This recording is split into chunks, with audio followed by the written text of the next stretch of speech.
Chapter 1. The Go-Getter. If there was anyone at the Classen Hill Trust Corporation who was a go-getter, it was Joe. He worked hard, worked fast, and was headed for the top. At least that was his plan. Joe was an ambitious young man, aiming for the stars. Still, sometimes it felt as if the harder and faster he worked, the further away his goals appeared. For such a dedicated go-getter, it seemed like he was doing a lot of going, but not a lot of getting. Work being as busy as it was, though, Joe didn't have much time to think about that. Especially on a day like today, a Friday, with only a week left in the quarter and a critical deadline to meet. A deadline he couldn't afford not to meet. Today, in the waning hours of the afternoon, Joe decided it was time to call in a favor, so he placed a phone call. But the conversation wasn't going well. "Carl, tell me you're not telling me this." Joe took a breath to keep the desperation out of his voice. "Neil Hansen? Who the heck is Neil Hansen?" "Well, I don't care what he's offering. We can meet those specs." "Wait, come on, Carl, you owe me one. You know you do. Hey, who saved your bacon on the Hodges account?" "Carl, hang on. Carl!" Joe clicked off the talk button on his cordless phone and made himself calmly set down the instrument. He took a deep breath. Joe was desperately trying to land a large account, an account he felt he richly deserved, one he needed if he wanted to make his third quarter quota. Joe had just missed his quota in the first quarter and again in the second. 2 strikes. Joe didn't even want to think about a third. "Joe, you okay?" a voice asked. Joe looked up into the concerned face of his coworker, Melanie Matthews. Melanie was a well-meaning, genuinely nice person, which was exactly why Joe doubted she would survive long in a competitive environment like the 7th floor, where they both worked. "Yeah," he said. "Was that Carl Kellerman on the phone? About the BK account?" Joe sighed. "Yeah." He didn't need to explain. Everyone on the floor knew who Carl Kellerman was. He was a corporate broker looking for the right firm to handle an account Joe had nicknamed the Big Kahuna, or BK for short. According to Carl, the boss at Big Kahuna didn't think Joe's firm had the clout and leverage to put the deal together. Now, some character he'd never heard of had underbid and outperformed him. Carl claimed there was nothing he could do about it. "I just don't get it," Joe said. "I'm so sorry, Joe," said Melanie. "Hey, sometimes you eat the bear." He flashed a confident grin, but all he could think about was what Carl had said. As Melanie walked back to her desk, Joe sat lost in thought. Clout and leverage. Moments later, he leaped up and walked over to Melanie's desk. "Hey, Mel?" She looked up. "Do you remember talking with Gus the other day? Something about a big wheel consultant giving a talk somewhere next month? You called him the captain or something." Melanie smiled. "Pindar, the chairman." Joe snapped his fingers. "That's it. That's the guy. What's his last name?" Melanie frowned. "I don't think..." She shrugged. "No, I don't think I've ever heard it mentioned. Everyone calls him the chairman or just Pindar. Why?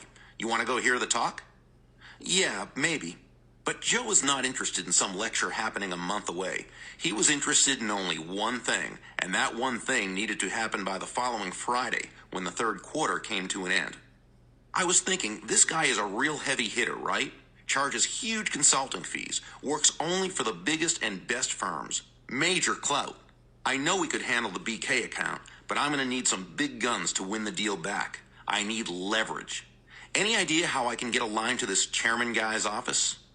Melanie looked at Joe as if he were proposing to wrestle a grizzly bear. "You're just going to call him up?" Joe shrugged. "Sure, why not?" Melanie shook her head. "I have no idea how to contact him." "Why don't you ask Gus?" As Joe headed back to his desk, he wondered how Gus had managed to survive this long at Classen Hill Trust. He never saw him do any actual work. Yet, Gus had an enclosed office while Joe, Melanie, and a dozen others shared the open space of the 7th floor. Some said Gus had gotten his office because of seniority. Others said he'd earned it on merit. According to office rumors, it had been years since Gus had sold a single account, and management kept him on purely out of loyalty. There were also whispers about Gus that went to the other extreme, that he had been super successful in his younger days and was now an independently wealthy eccentric who stashed his millions away in mattresses while living a pensioner's lifestyle. Joe didn't believe the rumors. He was pretty sure Gus brought in some accounts, but it was hard to picture him as a sales superstar. Gus dressed like a high school English teacher and reminded Joe more of a retired country doctor than of an active businessman. With his relaxed, easy manner, his long, rambling phone conversations with potential clients, conversations that seemed to touch on everything but business, and his erratic, extended vacations, Gus seemed like a relic of times long past. Hardly a go-getter. Joe stopped at Gus's open door and knocked softly. "Come on in, Joe," came the reply. "So you want to call right now and try to get in to see the man himself?"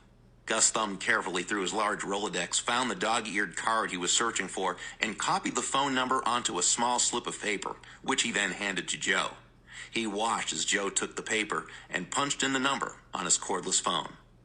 "On a Friday afternoon?" Joe grinned. "Yep, I'm going to do exactly that." Gus nodded thoughtfully. "One thing I have to say about you, Joe, you've got ambition, and I admire that." Gus absent-mindedly fingered a meerschaum pipe as he talked. "If there's anyone on this floor who's a go-getter, it's you." Joe was touched. "Thanks, Gus." He headed back to his desk. From behind him, Gus called out, "Don't thank me yet." After a single ring, Joe was greeted by a cheerful voice belonging to a woman who identified herself as Brenda. He introduced himself, told her he needed to see the chairman, and then readied himself to parry her stonewalling. Instead, she shocked him by saying, "Of course he can meet with you. Can you come by tomorrow morning?" "Tomorrow?" he stammered. "On a Saturday?" "Yes, if that works with you. Is 8 o'clock too early?" Joe was stunned. Don't you need to check with him first?" "Oh, no," came her unruffled reply. "Tomorrow morning will be fine." There was a brief silence. Joe wondered if she had him confused with someone else, someone this Pindar character actually knew. "Ma'am," he finally managed to say, you know this is my first time meeting with him, right?" "Of course," she replied cheerfully. "You've heard about his trade secret, and you want to learn about it." "Well, yes, that's it, more or less," he replied. Trade secret? The man was willing to share his trade secret? He could hardly believe his good fortune. "He'll meet with you one time," continued Brenda. "After that, if you agree to his conditions, he'll want to set up additional appointments to actually show you the secret." Conditions? Joe was crestfallen. He was sure these conditions would involve a stiff consulting fee or retainer he couldn't afford. And even if he could, it might require the kind of high-level credentials Joe certainly didn't have. Was it even worth it to go on? Or should he cut his losses and find a graceful way to back out now? "Of course," he replied. "Oh, and what are his, conditions again?" "You'll have to hear that directly from the old man," she said with a giggle. Joe took down the address she gave him, mumbled his thanks, and clicked off the phone. In less than 24 hours, he was going to meet with, what had she called him? The old man. And why had she giggled when she said that? Chapter 2. The Secret. The next morning, Joe arrived at the address Brenda had given him and pulled up into the huge circular drive. He couldn't help being impressed as he parked and looked up at the beautiful stone mansion that stretched up a good 4 stories in front of him. He gave a low whistle. This was some place. The man had clout, all right. Joe had done his homework the night before. An hour on the internet had told him some pretty remarkable things about the person he was about to meet. The man known as the chairman had had a very successful career with a wide range of enterprises. Now mostly retired from his own companies, he devoted most of his time to teaching and mentoring others. He was in great demand as a consultant to Fortune 500 CEOs and as a keynote speaker at top-shelf corporate events. He had become something of a legend. One article had dubbed him the business world's best-kept secret. Talk about clout, thought Joe. Leverage, big time.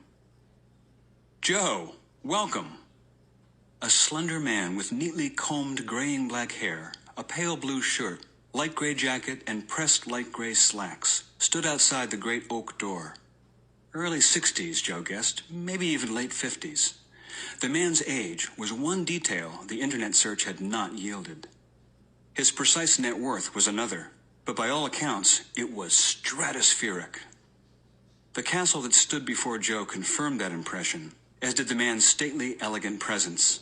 From his beaming expression, It was clear that his welcome was genuine and not just a figure of speech. "Good morning, sir," said Joe. "Thank you for taking the time to see me." "You're welcome, and thank you for exactly the same reason." Pindar smiled broadly over his firm handshake. Joe returned a somewhat bewildered smile of his own and wondered, why is he thanking me? "Let's head over to the terrace for a hot cup of Rachel's famous coffee," said Joe's host as he ushered him onto a small slate path that led around the side of the mansion. "Surprised to be here?" "Actually, yes," Joe admitted.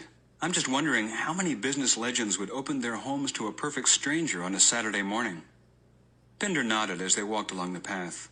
"Actually, successful people do this all the time. Typically, the more successful they are, the more willing they are to share their secrets with others." Joe nodded, trying his best to believe that this could possibly be true. Pindar glanced at him and then smiled again. "Appearances can be deceiving, Joe. In fact, they nearly always are." They walked for a moment before Pindar continued. "I was sharing a stage once with Larry King. You know, the radio and television interviewer?" Joe nodded. "And since he'd interviewed so many famous, successful, and powerful people, I thought I'd check my own observations against his. 'Larry,' I asked, 'are your guests as genuinely nice as they seem, even the real superstars?' He fixed me with a gaze and said, 'Tell you what, the interesting thing is, the bigger they are, the nicer they are.'" Something about Pindar's warm, raspy voice had put Joe curiously at ease from the first moment he heard it. Now he identified that something. It was a storyteller's voice. Pindar continued, "Well, Larry thought for a moment about what he'd said, and then he said more. 'I believe that a person can reach a certain level of success without being particularly special. But to get really, really big, to reach the kind of stratospheric success we're talking about, people need to have something on the inside, something that's genuine.'" As they arrived at the terrace table, Joe glanced around and just managed not to gasp out loud. Beyond the city stretching below them to the west lay a range of long, rolling mountains, half shrouded in cottony clouds. The view took Joe's breath away. They took their seats, and the young woman Pindar had called Rachel appeared with a pot of her famous coffee. As she poured cups for both of them, Joe thought, "Susan won't believe it when I tell her about this place." He had told his wife only that he was going to meet with a potential client. He smiled as he pictured the expression that would light up her face when she heard about his adventure. "Wow," said Joe. "Larry King, huh? By the way, this coffee is spectacular. Is Rachel's coffee really famous?" "It is in this home," Pindar said with a smile. "I'm not a betting man, but if I were, you know what I'd bet?" Joe shook his head. "I'd bet that one day it will be famous worldwide. Rachel is very special. Been with us for about a year now, but I expect she'll be leaving us before long. I've been encouraging her to open a chain of coffee houses. Her coffee is too good not to share with the world." "I can see what you mean." Joe leaned in and adopted his best confidential, just-us-guys talking manner. "If she could reproduce this on an industrial scale, you two could make a killing." He sat back in his chair and took another sip. Pindar set his cup down and looked at Joe thoughtfully. "Actually, Joe, in the brief time we have this morning, that's where I want to begin. You and I are coming from two different directions when it comes to wealth creation. If we're going to take this walk together, we need to start by facing the same direction. If you notice, what I said was, share her coffee. And what you said was, make a killing. Do you see the difference?" Joe wasn't sure if he did or not, but he cleared his throat and said, "Yes, I think so." Pindar smiled. "Please don't misunderstand me. There's nothing wrong with making money. Lots of it, in fact. It's just not a goal that will make you successful."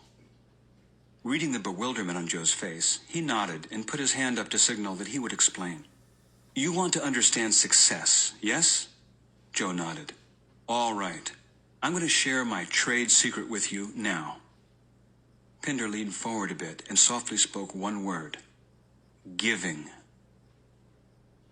Joe waited for more, but apparently that was it. "I beg your pardon?" Pindar smiled. "Giving?" repeated Joe. Pindar nodded. "That's the secret to your success? Your trade secret? Giving?" "Indeed," said Pindar. Ah, said Joe. Well, that's too simple, even if it were true, which it can't possibly be, asked Pender. Is that what you were thinking? Something like that, Joe admitted sheepishly. Pender nodded. Most people have that reaction. In fact, most people just laugh when they hear that the secret to success is giving. He paused. Then again, most people are nowhere near as successful as they wish they were. Joe certainly couldn't argue that point. You see, Pender continued, the majority of people operate with a mindset that says to the fireplace, first give me some heat, then I'll throw on some logs. Or that says to the bank, give me interest on my money, then I'll make a deposit. And of course, it just doesn't work that way. Joe frowned, trying to parse the logic of Pender's examples. You see, you can't go in two directions at once. Trying to be successful with making money as your goal is like trying to travel a superhighway at 70 miles an hour with your eyes glued to the rearview mirror. He took another thoughtful sip and waited for Joe to process this thought. Joe felt as if his brain were going 70 on the highway in reverse.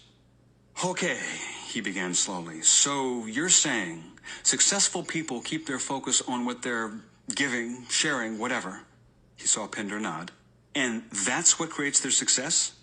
Exactly, cried Pender. Now we're facing the same direction. But wouldn't an awful lot of people take advantage of you? Excellent question. Pender set his cup down and leaned forward. Most of us have grown up seeing the world as a place of limitation rather than as a place of inexhaustible treasures, a world of competition rather than one of co-creation. He saw that Joe was puzzled again. Dog eat dog, he explained, as in, oh sure, we all act polite on the surface, but let's face it, it's really every man for himself. That about sum it up? Joe admitted that it did about sum it up indeed. That's certainly what he believed anyway. Well, said Pender, it's simply not true. He noted Joe's skeptical look and continued. Have you ever heard people say, you can't always get what you want? Joe grinned. You mean the Rolling Stones? Pender smiled. Actually, I imagine people were saying that well before Mick Jagger's time, but yes, that's the general idea. You're not going to tell me that's not true, are you? That we actually do get what we want? No, said Pender, that one is true. In life, you often don't get what you want. But, he leaned forward again and his voice grew softer with emphasis. Here's what you do get. You get what you expect. Joe frowned again, trying to mentally test out the truth of this last thought. Pender leaned back and sipped his coffee, watching Joe. After a moment's silence, he continued. Or, put it another way, what you focus on is what you get. You've heard the expression, go looking for trouble, and that's what you'll find? Joe nodded. It's true, and not only about trouble. It's true about everything. Go looking for conflict, and you'll find it. Go looking for people to take advantage of you, and they generally will. See the world as a dog-eat-dog place, and you'll always find a bigger dog looking at you as if you're his next meal. Go looking for the best in people, and you'll be amazed at how much talent, ingenuity, empathy, and goodwill you'll find. Ultimately, the world treats you more or less the way you expect to be treated. Pender paused for a moment to let Joe absorb that thought, and then added one more. In fact, Joe, you'd be amazed at just how much you have to do with what happens to you. Joe drew a breath. So, he spoke this next thought slowly, thinking it through out loud. You're saying people don't take advantage of you because you don't expect them to? That because you don't put any focus on selfishness and greed, even when it's all around you, it doesn't have much impact on you? Then he had a flash of inspiration. Like a healthy immune system. The disease is all around you, but you don't catch it? Pender's eyes sparkled. Wonderful. That's an exquisite way of putting it. He kept talking as he scribbled in a little notebook he had produced from inside his jacket. I have to remember that. You mind if I use that bit of brilliance? No, go ahead, Joe gestured grandly. Take my brilliance. I'm full of it. He paused, then added, at least that's what my wife always says. Pender burst out laughing as he slipped his little notebook back into the unseen pocket. He put both hands on his knees and looked directly at the younger man. Joe, I'd like to do something with you. I'd like to show you what I call my 5 laws of stratospheric success. If you can make a little time, say, every day for a week, Seriously? Joe nearly stuttered. For a week? I don't know how much time I can take off. Pinder waved his hand vaguely as if to say, time means nothing. Not a problem. All we'll need is 1 hour a day. Your lunch hour.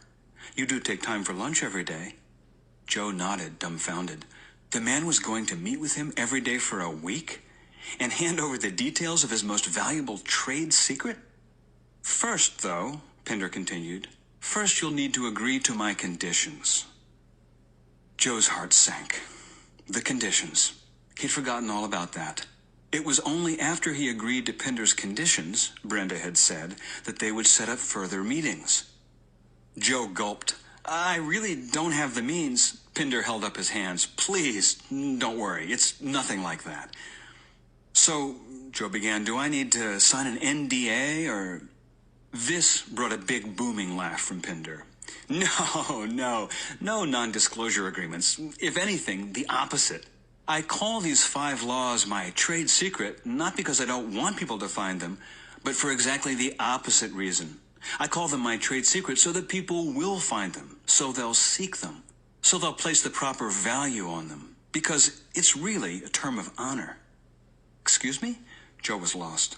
Pinder smiled. The word itself, secret. Originally, it meant something treasured, something sifted, weighed, and set apart for its special value. Actually, if I had my way, everyone would know these 5 laws. In fact, he added, that's exactly why I have put these conditions in place. Actually, it's just one condition. Are you ready? Joe nodded. I need you to agree that you will test every law I show you by actually trying it out. Not by thinking about it, not by talking about it, but by applying it in your life. Joe started to give his assent, but Pinder stopped him and continued. And that's not all. You must apply each law right away, the same day you first learn it. Joe looked at Pinder to see if he was kidding. Seriously? Before I go to sleep that night? Or I'll turn into a pumpkin?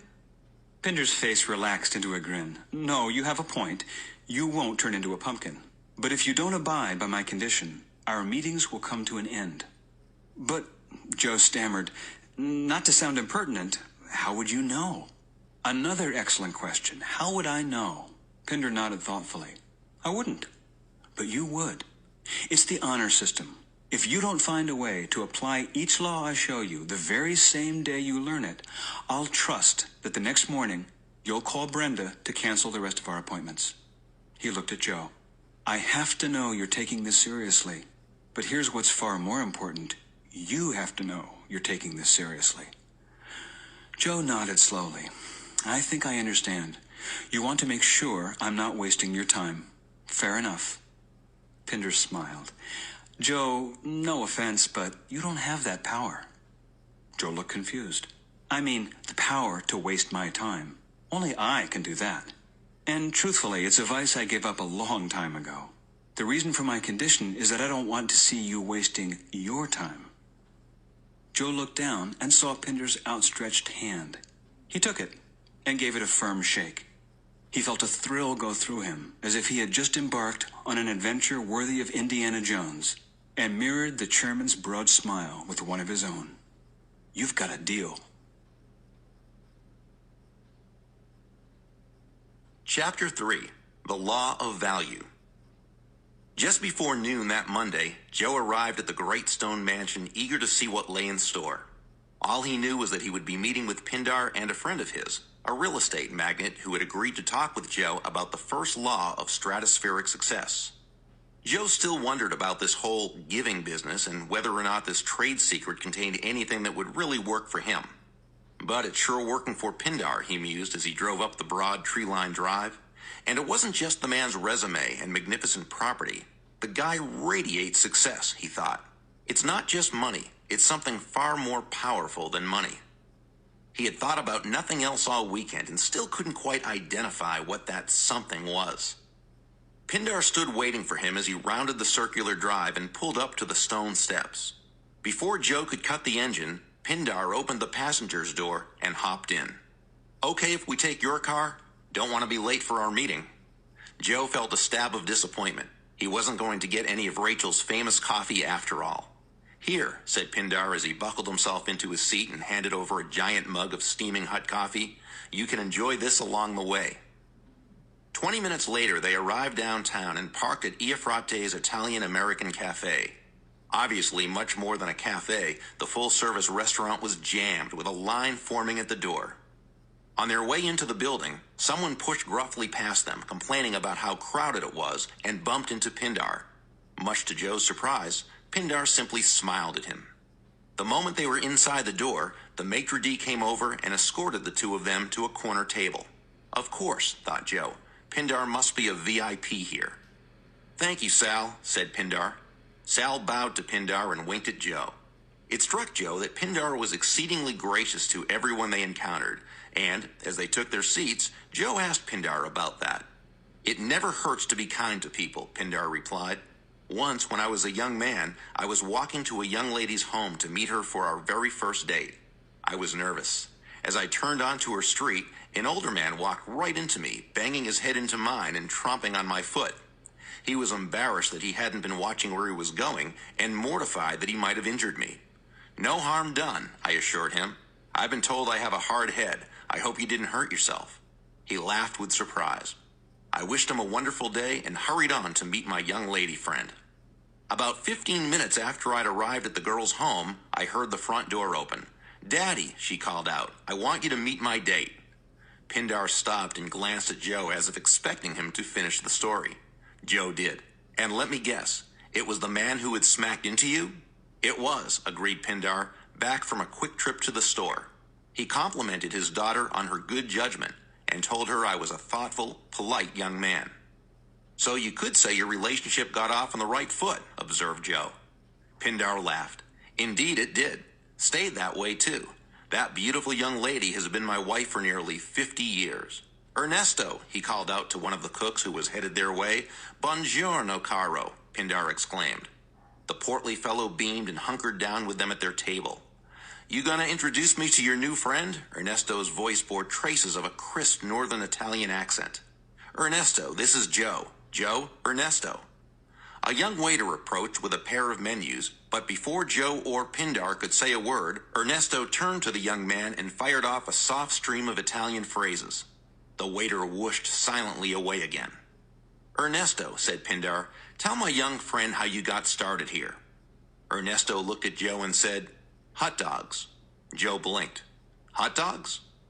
'I came here,' Ernesto went on, must be more than 20 years ago now, a foolish young man. I had just enough money saved to buy a hot dog cart and the license to run it. Actually, come to think of it, the license cost me more than the cart.' Pindar chuckled, and Joe had the distinct sense that his host had heard the story many times before. 'It was hard at first,' Ernesto was saying, 'but I had some loyal customers, and word got around. After a few years, my little cart got written up in the city's annual Best Of guide.' The chef paused to glance back toward the grill. 'Wow, really?' said Joe. 'Best hot dog stand in the city? That's great.' Pindar smiled and gently corrected him. 'Best outdoor dining experience in the city.' Ernesto held up both hands modestly and shrugged. 'They were kind to me.' 'But,' Joe stammered, 'how did you do that? I mean, no offense, but how does a hot dog stand manage to outrank the swanky sidewalk cafes in this neighborhood?' Ernesto gave another theatrical shrug, his eyebrows and shoulders moving together like a marionette, saying, 'Who knows?' He winked at Pindar. 'Lucky?' He glanced back at the grill again. 'Scusi un momento,' and he stood up and strode away. 'Quite a character,' Joe noted aloud as they watched Ernesto disappear through a door to the kitchen. Pindar nodded. 'Indeed he is. Actually, Ernesto is the head chef here.' 'Really?' said Joe. 'Really,' Pindar replied. 'In fact, he owns the place.' 'Really?' Joe was intrigued. Their waiter placed their food before them, and Pindar thanked him. He took his first bite of eggplant parmesan, closed his eyes, and groaned with pleasure. The man is an artist. 'It's delicious,' Joe agreed. As he dove into the magnificent meal, he thought of how Susan would love this place. The two men ate in silence for nearly a minute before Pindar spoke again. 'In fact, he owns a half-dozen restaurants now. Also, several $100 million worth of commercial real estate. All starting with a hot dog stand.' Joe dropped his silverware and stared at Pindar, who continued savoring his lunch. He's the guy we came here to meet? The real estate magnate is him? Ernesto was headed back to their table as Pindar whispered to Joe, "A very useful thing to remember. Appearances can be deceiving." He slid over to make room for the chef. Truth is, they nearly always are. Ernesto slipped into the booth next to Pindar. Over the next 5 minutes, he and Pindar gave Joe a quick history of his career. Young Ernesto Iafrate's reputation had grown until he was discovered by several business executives who abandoned the local high-class establishments to have their power lunches at the little sidewalk hot dog stand. Although Ernesto rarely talked about himself, one of these regulars, a man whom Ernesto called simply the Connector, Joe made a mental note to ask Pindar later about this mysterious-sounding character, eventually learned of his background as a chef. Impressed with the young man's sharp business mind and exceptional devotion to service, a few of these executives pulled together an investment group and backed him with the finances to open his own restaurant. And within a few years, Pindar interjected, his little cafe did so well that he bought us out, earning us all a tidy profit in the process. And he hadn't stopped there. After establishing a group of area restaurants, Ernesto began investing some of his profits in the properties adjoining his restaurants. Over the years, he became one of the largest commercial real estate owners in the city. As he listened, Joe realized there was another layer to Ernesto that he hadn't seen at first. Underneath that jovial, bigger-than-life Italian chef persona, there was a powerful sense of focus and intention. Once Joe became aware of it, it was riveting. He began to see why the little group of executives had invested in the man's future. Joe understood that Pindar had emphasized the word experience for a reason. It was not the hot dogs, but the person serving the hot dogs that had vaulted the young man to such popularity. Not the dining experience. Ernesto had made buying a hot dog into an unforgettable event. Especially for children, Pindar pointed out. I've always been good at remembering kids' names, Ernesto explained. And remembering their birthdays, continued Pindar. And their favorite colors, and their favorite cartoon heroes, and their best friends' names. He glanced at Joe and gave the next word emphasis, etc. Ernesto gave another trademark shrug. What can I say? I like kids. Children started dragging their parents to the little hot dog stand. Soon the parents were dragging their friends there too. It turned out that Ernesto was just as gifted at remembering adults' interests as he was with kids. Everyone likes to be appreciated, said Ernesto. And that's the golden rule of business, added Pindar. All things being equal, Ernesto finished the phrase, people will do business with and refer business to those people they know, like, and trust. He turned to look at Joe. Tell me, what distinguishes a good restaurant from a great restaurant? Why do some restaurants do well, while a few, like this one, do stratospherically well? Obviously, better food, replied Joe without hesitation. Ernesto's delighted laughter filled the booth. Several heads turned and a wave of smiles rolled through the dining room like ripples on a pond. Ah, mille grazie, signore. You are a man of good taste. But I have to admit, while our food is very good, there are half a dozen other places within 3 blocks with food just as wonderful as ours. Still, even on their best nights, they're lucky to have half the clientele that comes here. Why is that, do you think? Joe had no answer. A bad restaurant, Ernesto went on, tries to give just enough food and service, both in quantity and quality, to justify the money it takes from the customer. A good restaurant strives to give the most quantity and quality for the money it takes. But a great restaurant strives to defy imagination. Its goal is to provide a higher quality of food and service than any amount of money could possibly pay for. He looked at Pindar, then back at Joe. Did the old man tell you he would show you his 5 laws? Joe nodded eagerly. He was about to learn the first law of stratospheric success. Ernesto looked again at Pindar. Should I tell him? Please, replied Pindar. Ernesto leaned in and spoke in a conspiratorial whisper. Your true worth is determined by how much more you give in value than you take in payment. Joe wasn't sure how to respond. Giving away more in value than you get paid for? That was their big secret? I'm sorry, I don't get it, Joe confessed. I mean, I appreciate where you're coming from, and your story is obviously, well, it's amazing. But honestly, that sounds like a recipe for bankruptcy. It's almost like you're trying to avoid making money. Not at all, Ernesto waggled one finger. Does it make money is not a bad question.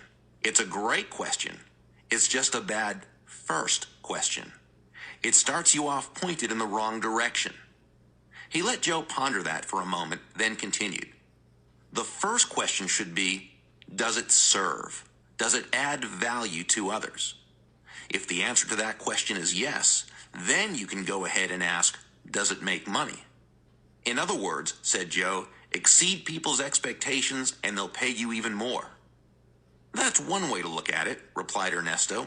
But the point isn't to have them pay you more, it's to give them more. You give, give, give. Why? Another shrug. Because you love to. It's not a strategy, it's a way of life. And when you do, he added with a big grin, then very, very profitable things begin to happen. Wait, said Joe, so profitable things begin to happen. But I thought you said you're not thinking about the results. That's right, Ernesto agreed. You're not, but that doesn't mean they won't happen. And they certainly will, added Pindar. All the great fortunes in the world have been created by men and women who had a greater passion for what they were giving, their product, service, or idea, than for what they were getting. And many of those great fortunes have been squandered by others who had a greater passion for what they were getting than what they were giving. Joe grappled with everything he'd heard. It seemed to make sense, at least when these two characters were saying it. But as far as he could see, it just didn't square with his experience. I have a hard time seeing how...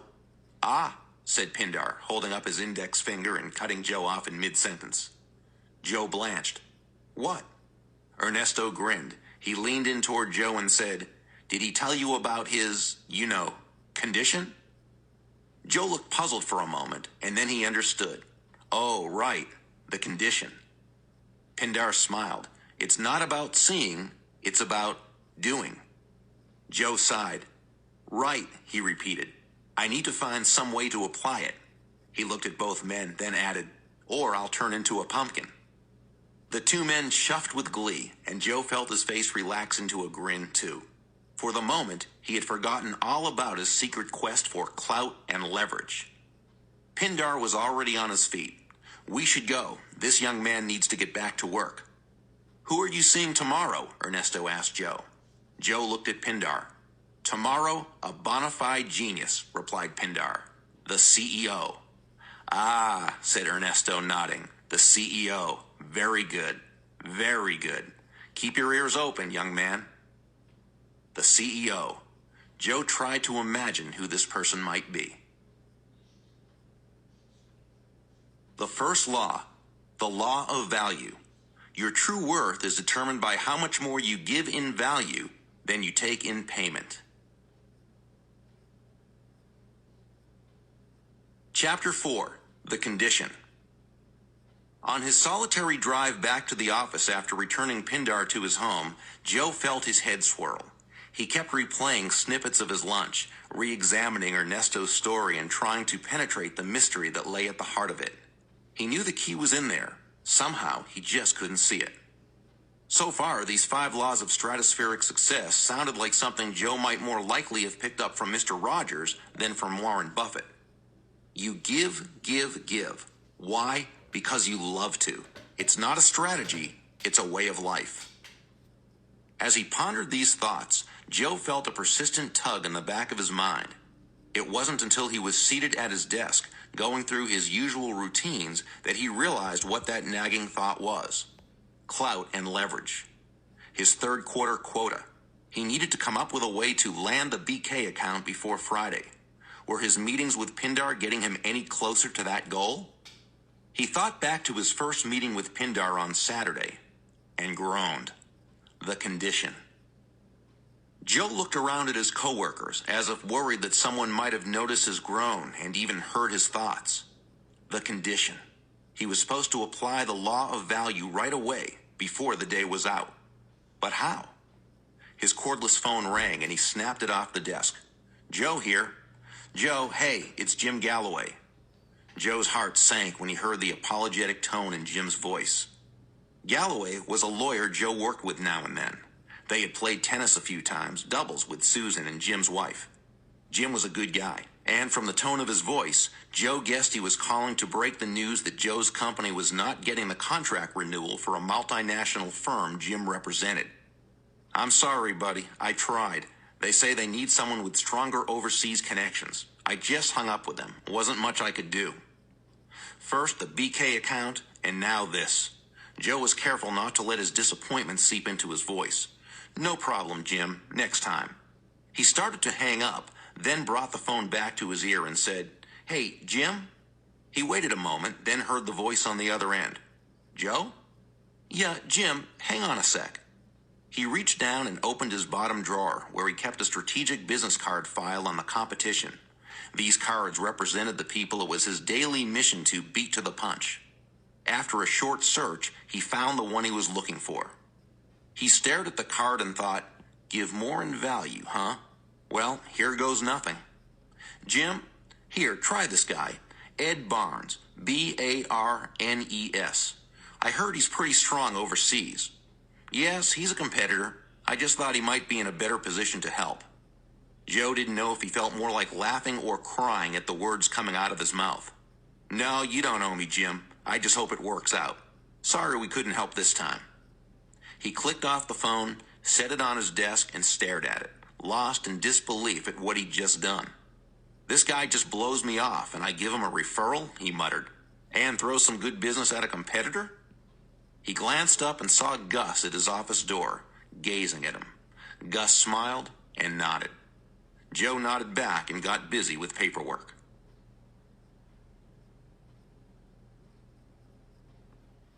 When Joe appeared the next day at noon at the reception desk for Learning Systems for Children, Inc., he was met by a robust woman in her late 60s with a huge brass nameplate on her desk that read simply, "Marge."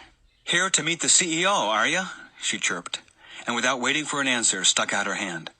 "Marge." "Yes," admitted Joe, shaking the proffered hand. He looked around nervously, wondering where Pindar was. "Am I early?" "Your friend, Mr. Pinder? He left a message. Said he'll be right along. Don't you worry. I'll set you right up in the conference room. Nicole will be in to see after you. Bring you in a cup of Joe." She laughed at her own inadvertent joke. "Joe?" Joe followed the woman down a bright corridor. She opened the door to the conference room. Joe began to step inside and stopped dead in his tracks. What on earth? This was like no conference room Joe had ever seen. He had expected to find a long mahogany conference table, polished to a sheen, equipped with the latest in teleconferencing units.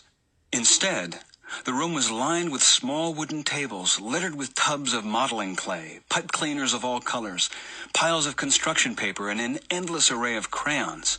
A row of kids' easels ran along the walls, plastered with finger paintings. More finger paintings decorated the walls. But it wasn't the way the room was furnished that left Joe staring. It was the chaos that filled the room. About a dozen people, ranging in age from their late 20s to early 60s, stood talking and laughing at once, all of them busily engaged in what looked to Joe like the delirious pursuit of making a mess. Some smooshed together lumps of modeling clay, others smeared finger paints on the easels. One woman gazed at the inscrutable tangle of pipe cleaners she held in one hand, as serious as Hamlet regarding Yorick's skull. Joe gaped. He had stepped out of the world of corporate culture and fallen back through time to a kindergarten classroom. Whoops! Without batting an eye, Marge simply closed the door again and marched down the hall to the next room, beckoning Joe to follow. Other conference room, I guess. In a daze, Joe managed to mumble his thanks as Marge clicked the door closed behind him. Joe found himself alone in a room outfitted much like the one he'd just seen. He walked slowly to the center of the room, marveling at the sheer exuberance and unbridled energy of the artwork that covered the walls. The door softly clicked open. Joe whirled to find himself face to face with a smiling young woman.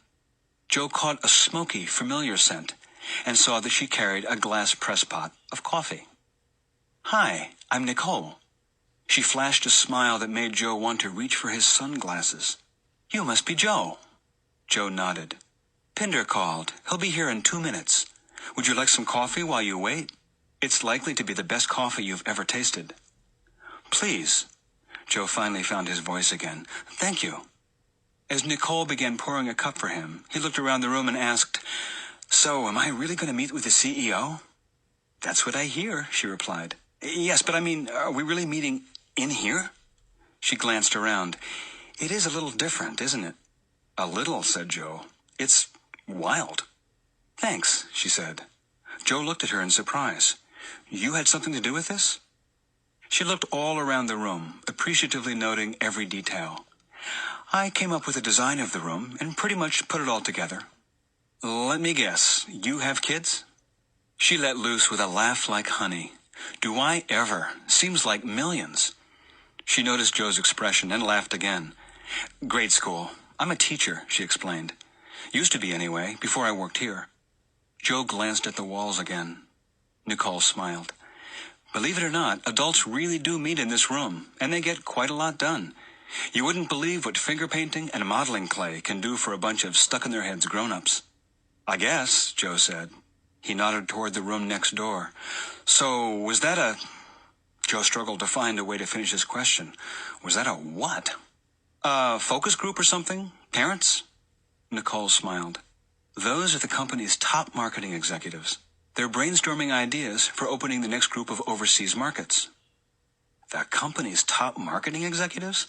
Before Joe could ask more, he heard the quiet whoosh of the opening door and the warm rasp of that familiar storyteller's voice. "Hello?" Pinder stepped into the room, strode over to the young woman and warmly took her hand in his. "Nicole, thanks so much for making the time to meet my young friend. I told him he needed to talk with a bona fide genius." The woman blushed. "A bona fide genius?" Joe tried his best to hide his astonishment.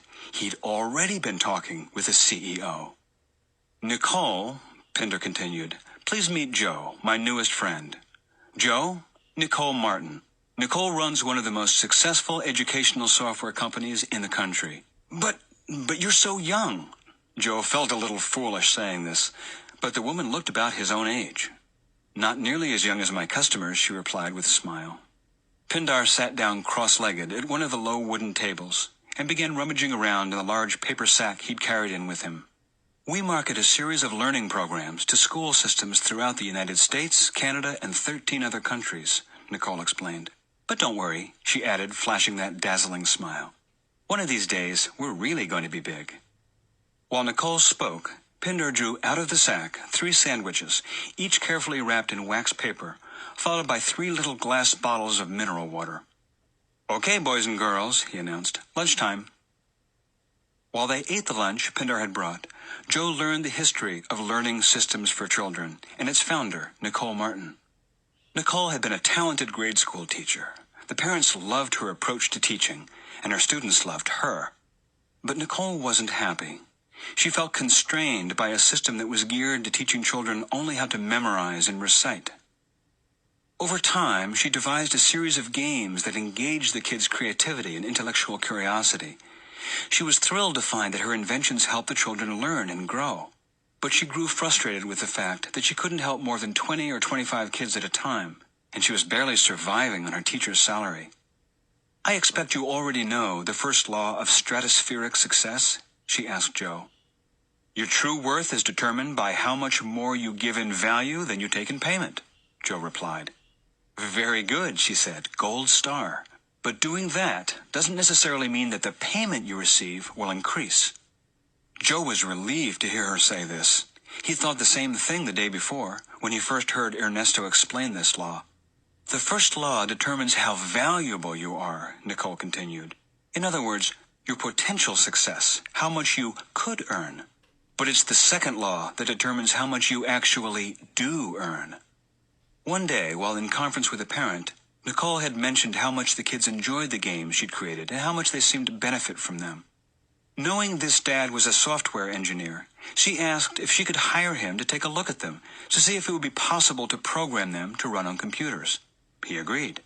The next week, Nicole met with the software designer again, and this time she brought along a school mom who ran a small marketing and advertising business.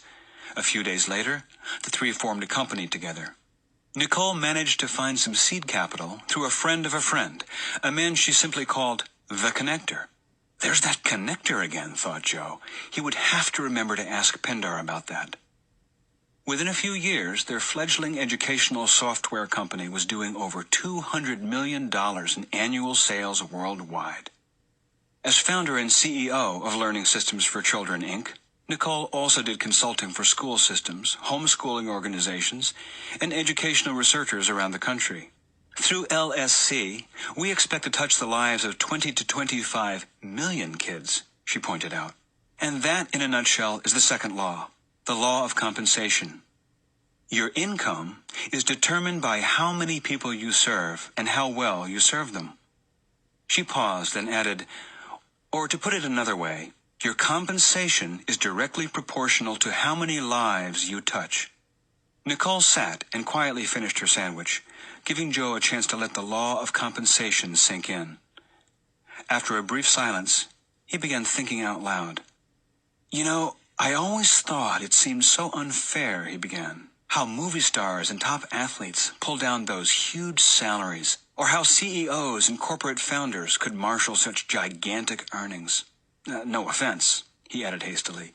She graciously nodded and gestured for him to go on.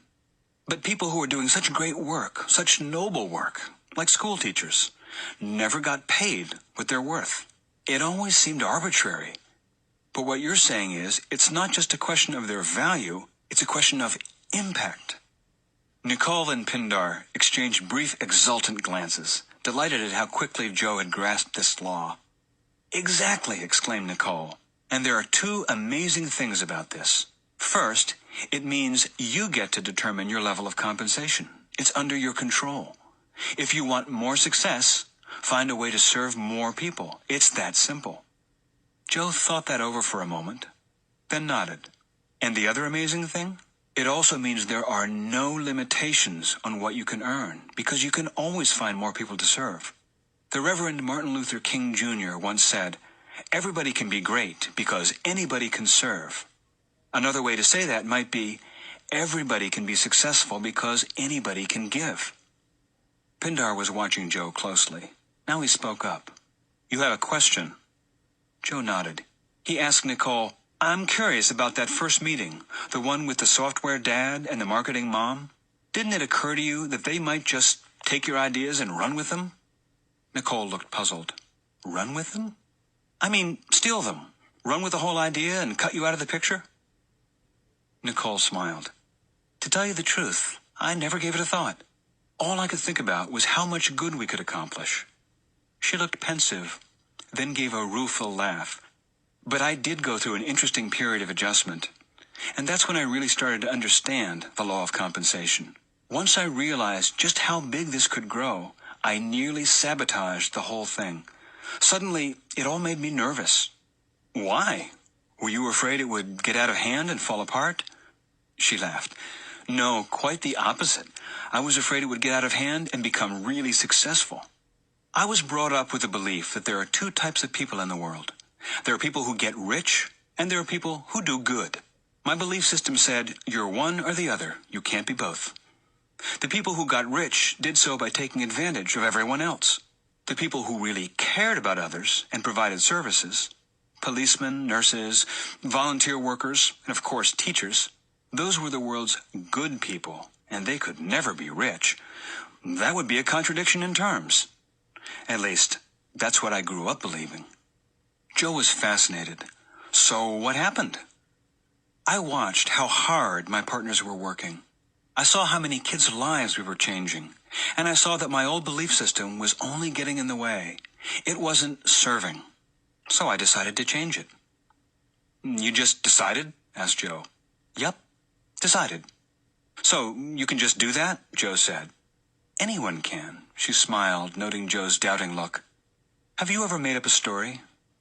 Joe glanced around the playroom conference room. He flashed back to his kindergarten days and laughed. I sure used to. Plenty of them. Your life works the same way, she said. You just make it up. Being broke and being rich are both decisions.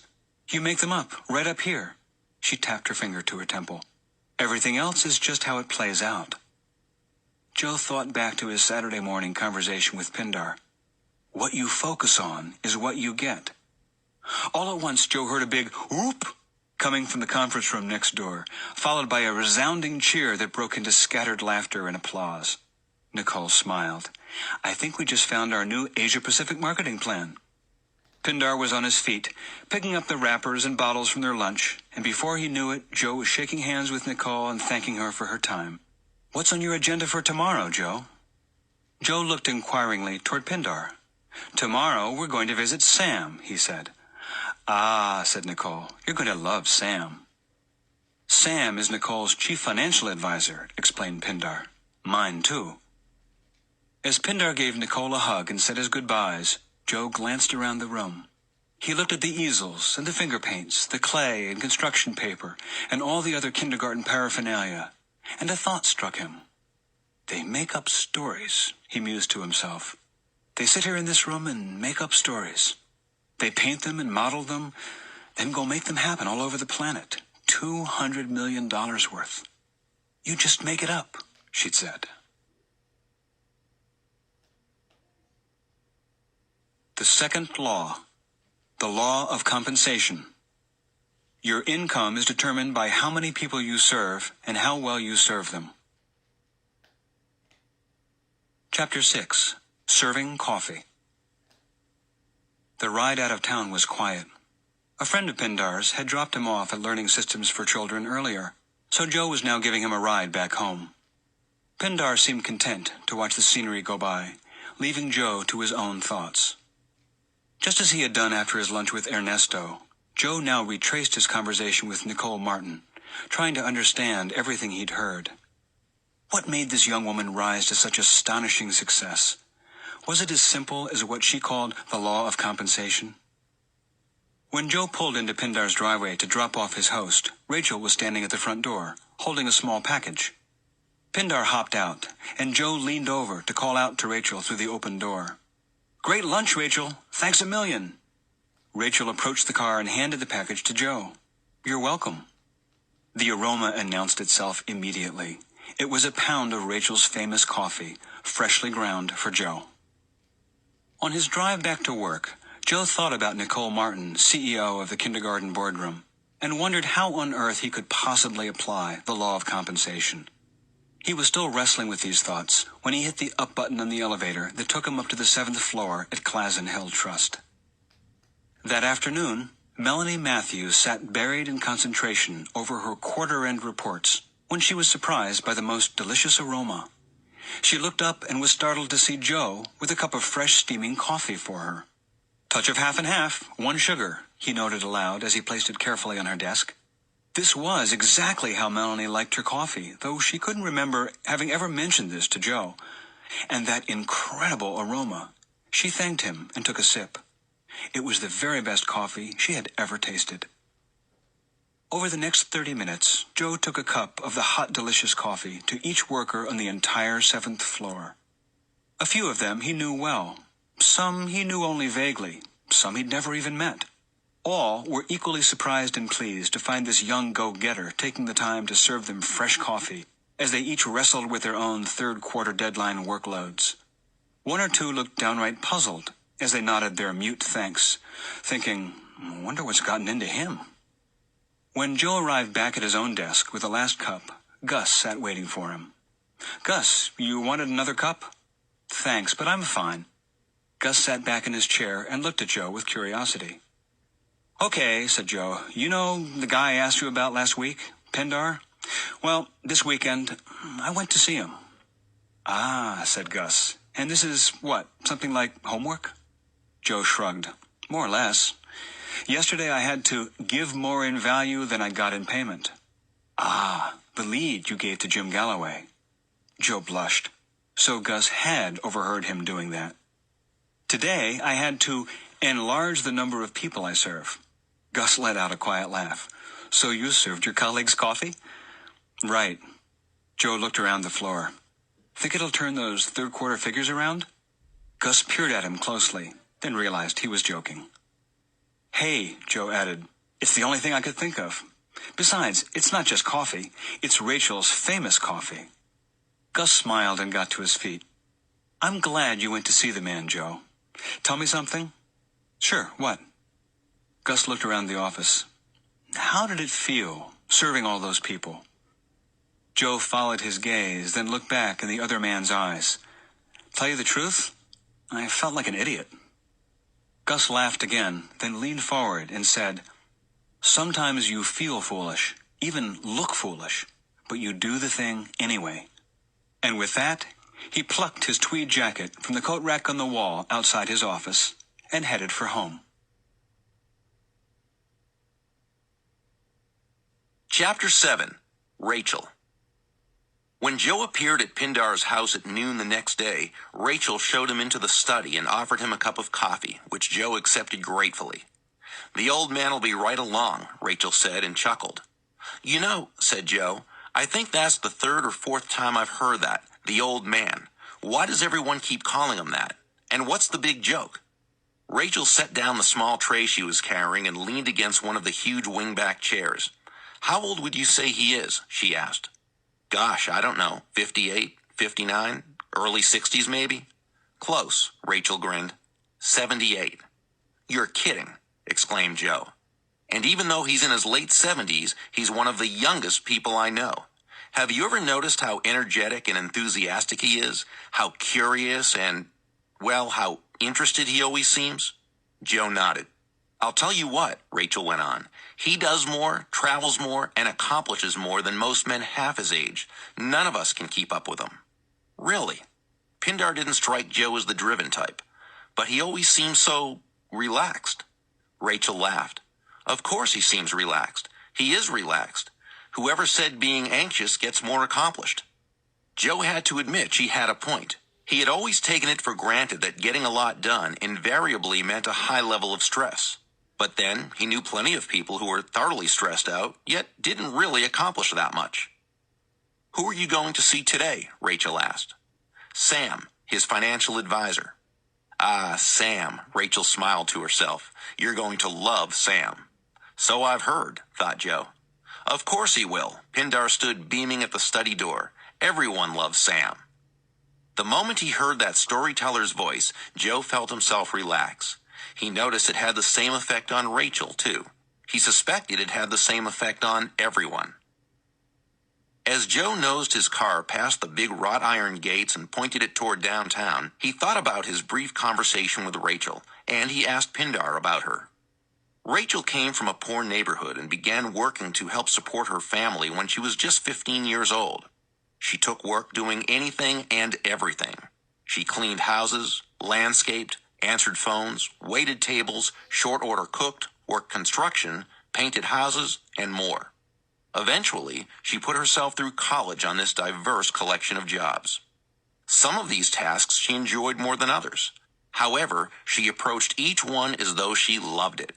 She did this by reminding herself that, regardless of how much or how little she cared for the task itself, she relished the opportunity to survive, save, and serve. "Survive, save, and serve?" Joe interrupted. "Sounds like a motto." "It easily could be," agreed Pindar. "They are the three universal reasons for working.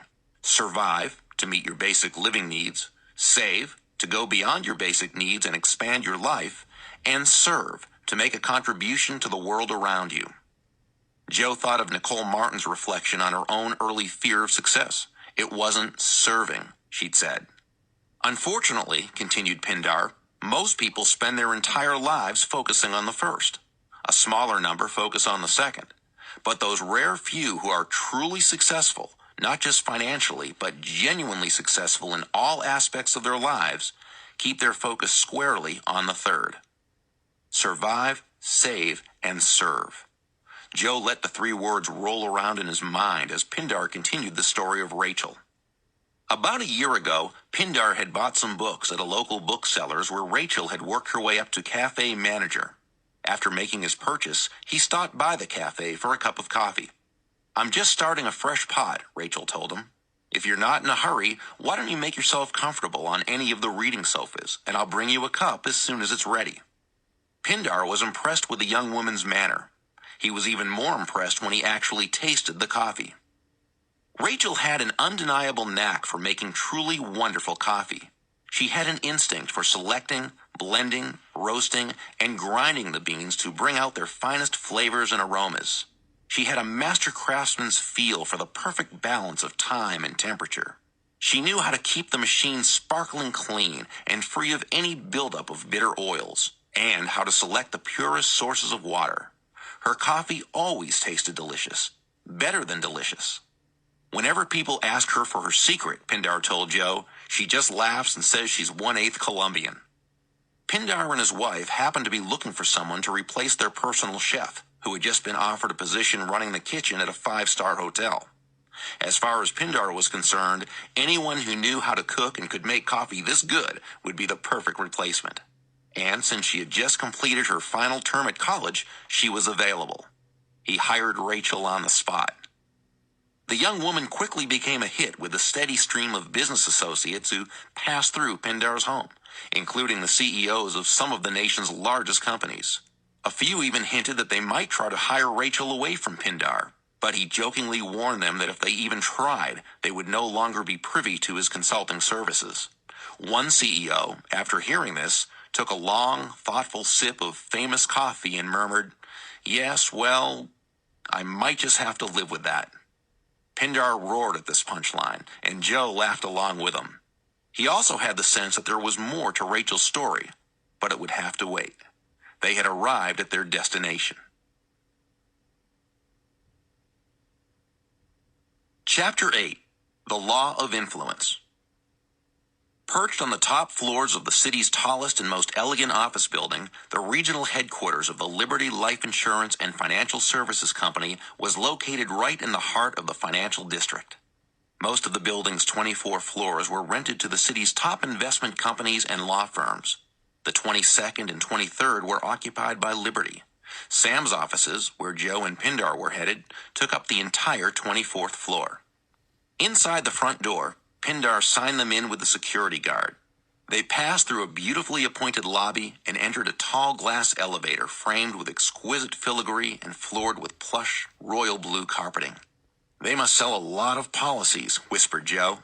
"This is the single most successful branch office of the single most successful financial services company in the world," Pindar whispered back.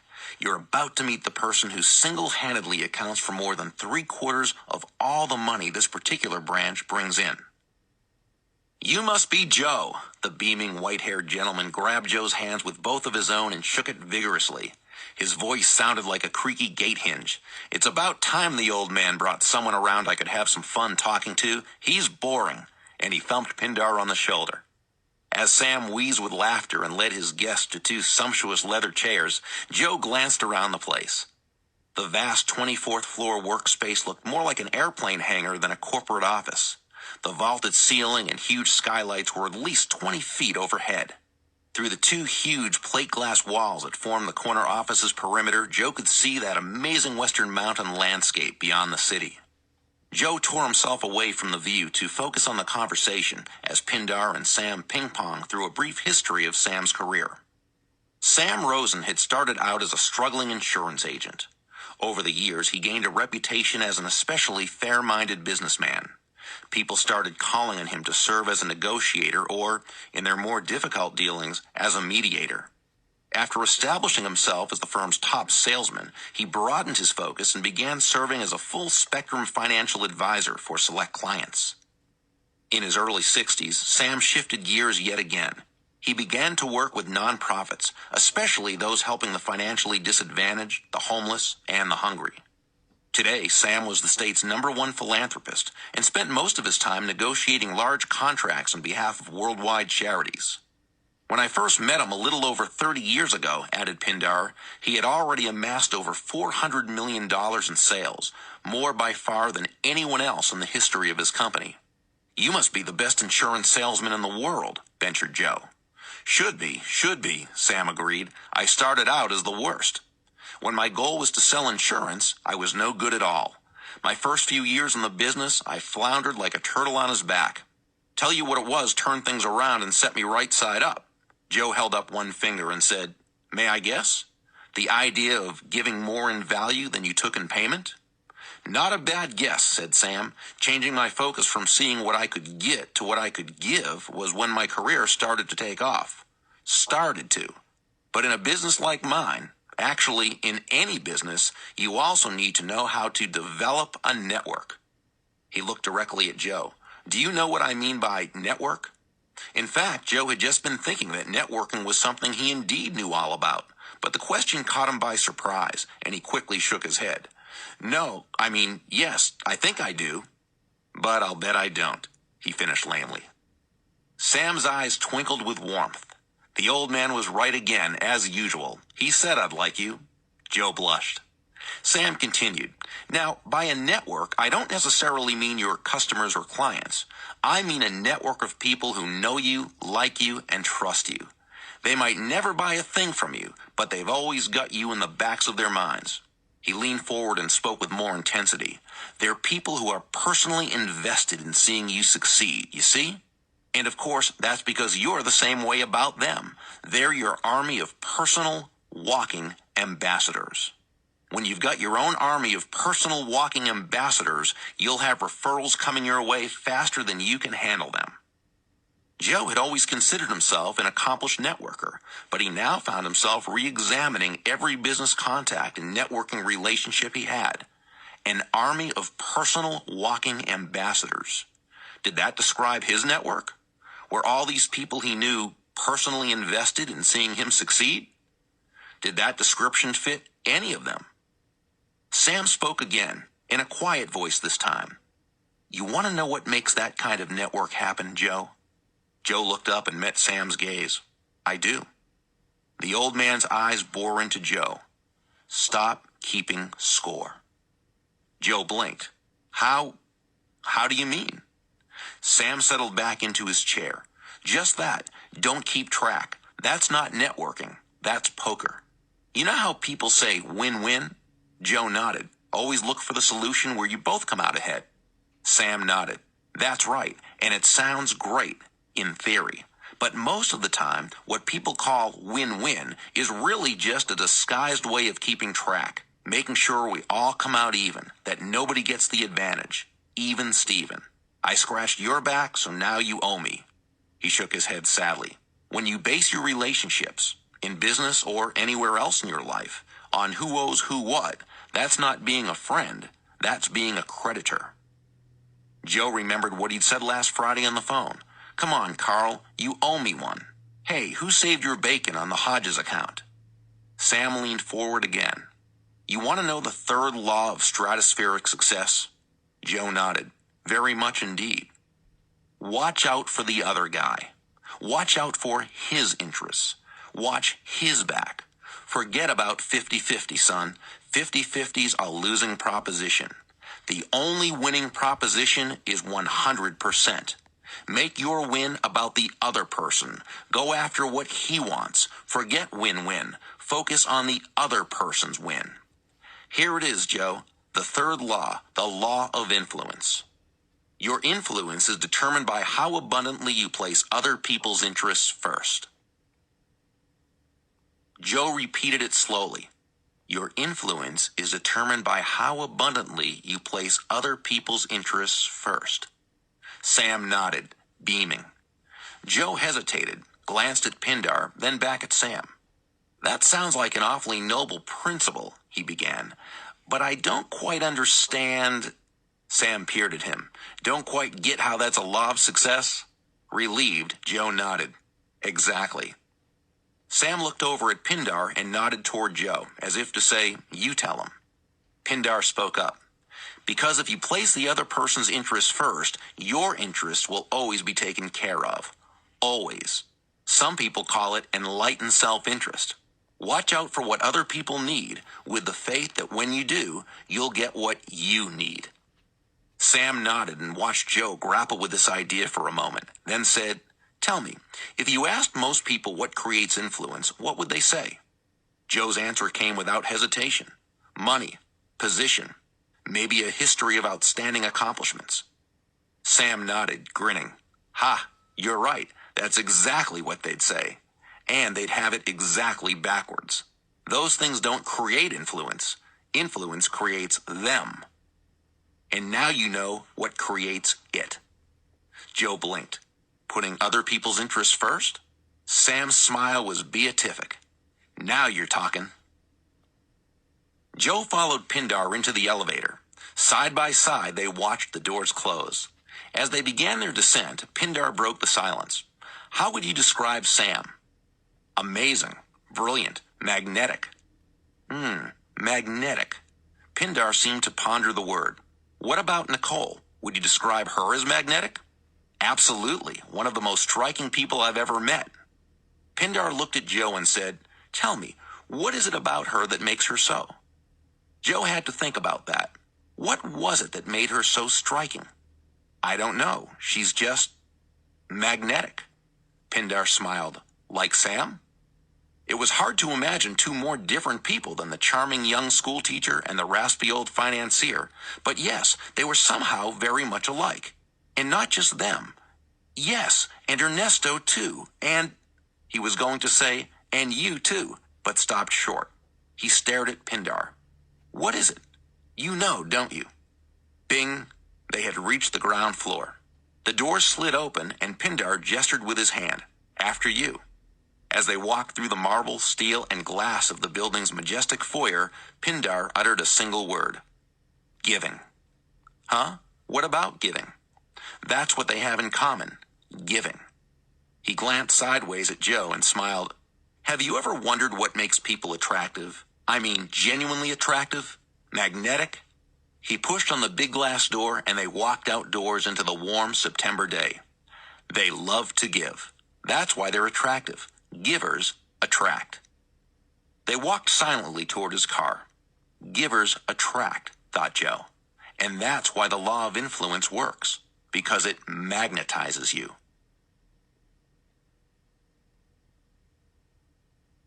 The third law, the law of influence. Your influence is determined by how abundantly you place other people's interests first. Chapter 9. Susan. When Joe returned to his office that afternoon, things were in chaos. Their computer system had gone down for a few minutes, and in the process of getting it back online, 3 days of account records and correspondence had been lost. Everyone was frantically pulling files and restoring information to the system from hard copies. As Joe joined his team and plowed into the growing stack of papers, all thoughts of Sam Rosen, Pindar, and the law of influence evaporated. It was nearly 7 when he finally closed his paper-stuffed briefcase, picked it up with a groan, and headed for the elevator. He dropped into the seat of his car, his mind still churning on his work. The next thing he knew, he was pulling into his driveway 25 minutes later. He switched off the engine and sat listening to the clink, clink, clink of the cooling engine. He wished there were an ignition key that would switch off his mind. Was he wasting his time with these daily lunchtime lessons and laws of stratospheric success he was supposedly learning? Was any of this getting him closer to making that third-quarter quota he so badly needed to make? He looked at the front door of his suburban duplex and sighed. Susan would have been home for an hour already. She would be just as exhausted as he was, and her afternoon would have been just as hard as his. He found Susan in the kitchen, pulling something from the oven. She didn't need to tell him that he was late, or that their dinner was a little dried out, or that she was too tired to care one way or the other. Her body language said all that and more. Over a listless dinner, notes were compared and miseries tallied as the two moved through the meal and kitchen cleanup. Joe wanted to tell her all about his appointment at the imposing Liberty office building, but he gave up without even trying. Last Saturday, when Joe had returned home and told her his first impressions of Pindar, Susan had been intrigued. But at dinner on Monday, when he tried to tell her about Ernesto, she said only, "So this guy is actually the owner?" She repeated this a few times and couldn't seem to get any deeper into his story. Yesterday, when he started telling her about Nicole Martin's kindergarten conference room, she rolled her eyes and said, "You're kidding." It went no further. Joe and Susan had established a sort of unwritten rule. They both had high-stress jobs and would arrive home for the evening in knots, each with at least a solid hour or two of extra office work to do. The unwritten rule was this: we each get up to 30 minutes of complaint time, no more. Tonight, Susan was already well into her half hour. Joe sat on the edge of their bed, doing his best to stay sympathetic, while Susan paced and talked. Inwardly, he sighed again, wondering what he could possibly say that would make her feel better. Suddenly, Joe realized that Susan had stopped talking, mid-sentence, and was looking at him. "I'm sorry," she said softly. "It's almost 8:30. A tired sigh. "I guess I'm a bottomless pity party." A wan attempt at a smile. "I know, you've got work to get to." She turned away and said, more to herself than to him, "Fair's fair." Joe opened his mouth to speak, then closed it again. Fair's fair. What did that remind him of? And why did it sound so wrong? 50-50 is a losing proposition. It was Sam, of course. Even Stephen. I scratched your back, so now you owe me. That's not being a friend. That's being a creditor. Was that what their marriage had become?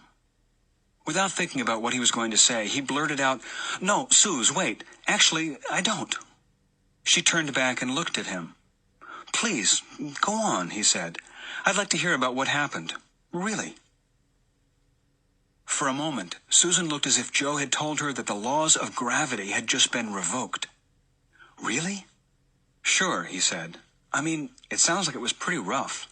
So what did you do?" His wife sat next to him on the bed and looked at him again. "Really," he said, "my stuff will wait." Susan slowly began to talk again about her day, about an especially nasty conflict she was having with a co-worker. After a few minutes, she stopped mid-sentence again and looked at Joe. He nodded and waited for her to go on. She lay back against the pillow and began to pour her heart out. She talked about how long this difficult situation at work had been brewing, why it hurt her so, how lost she was as to what to do about it, how it made her feel. 20 minutes later, she was crying. Joe was mortified.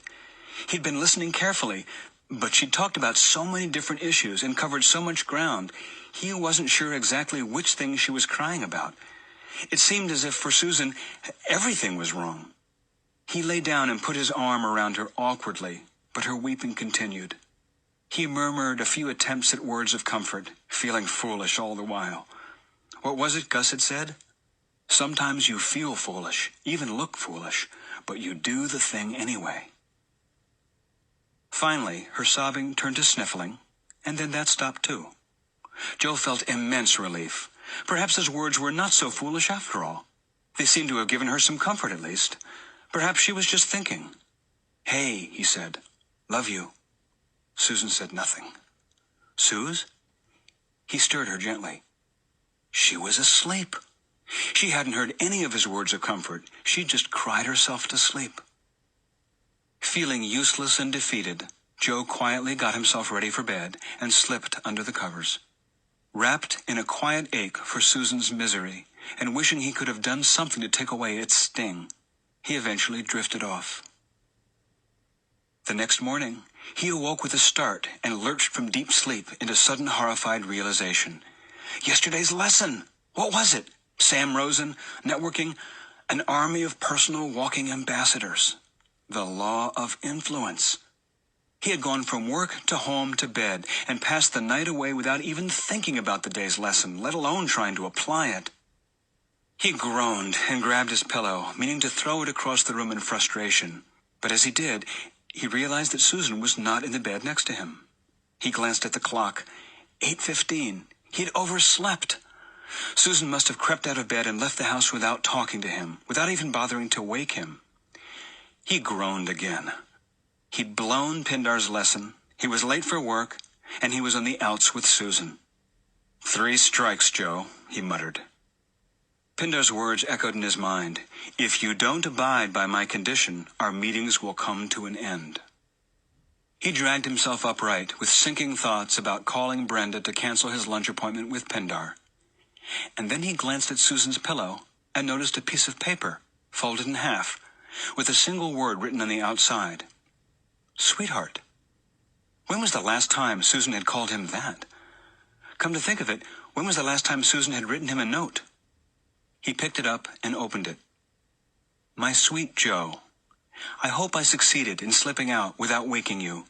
You deserve the extra rest after the earful I gave you last night. Thank you so much. Thank you for your generosity. Generosity? My sweet Joe. He read the rest of the note. I can't remember ever feeling so listened to, so heard. I love you. S. Joe was at a loss. Generosity? What had he been generous about? He looked back at the note, scanning it for answers. Thank you for your generosity. I can't remember ever feeling so listened to. He rubbed his face, amazed. It wasn't about complaining at all. She just wanted him to listen, just wanted to be heard. All at once, he remembered that voice like a creaking gate hinge. Stop keeping score. And then he laughed. He had done the homework. Chapter 10. The Law of Authenticity. What was it like? They were the first words either had spoken the whole 15 minutes they'd been on the road into town. Much like yesterday, when he'd been unable to stop thinking about the office, Joe was now having a hard time tearing his mind away from Susan's note and her tearful aria of woes the night before. Pindar's query caught him off guard. Sir? Joe didn't think he'd call Pindar sir since their first meeting. Applying the third law, said Pindar. What was that like for you? It occurred to Joe that up to this point, Pindar had never once asked him anything about his homework or checked to make sure he was fulfilling the condition. So why was he asking now? A glance at Pindar told him the man wasn't checking up on him. He was asking because he genuinely wanted to know. It's because he knows something happened, he thought. Something important. It went okay. I think it did. Honestly, I'm not sure.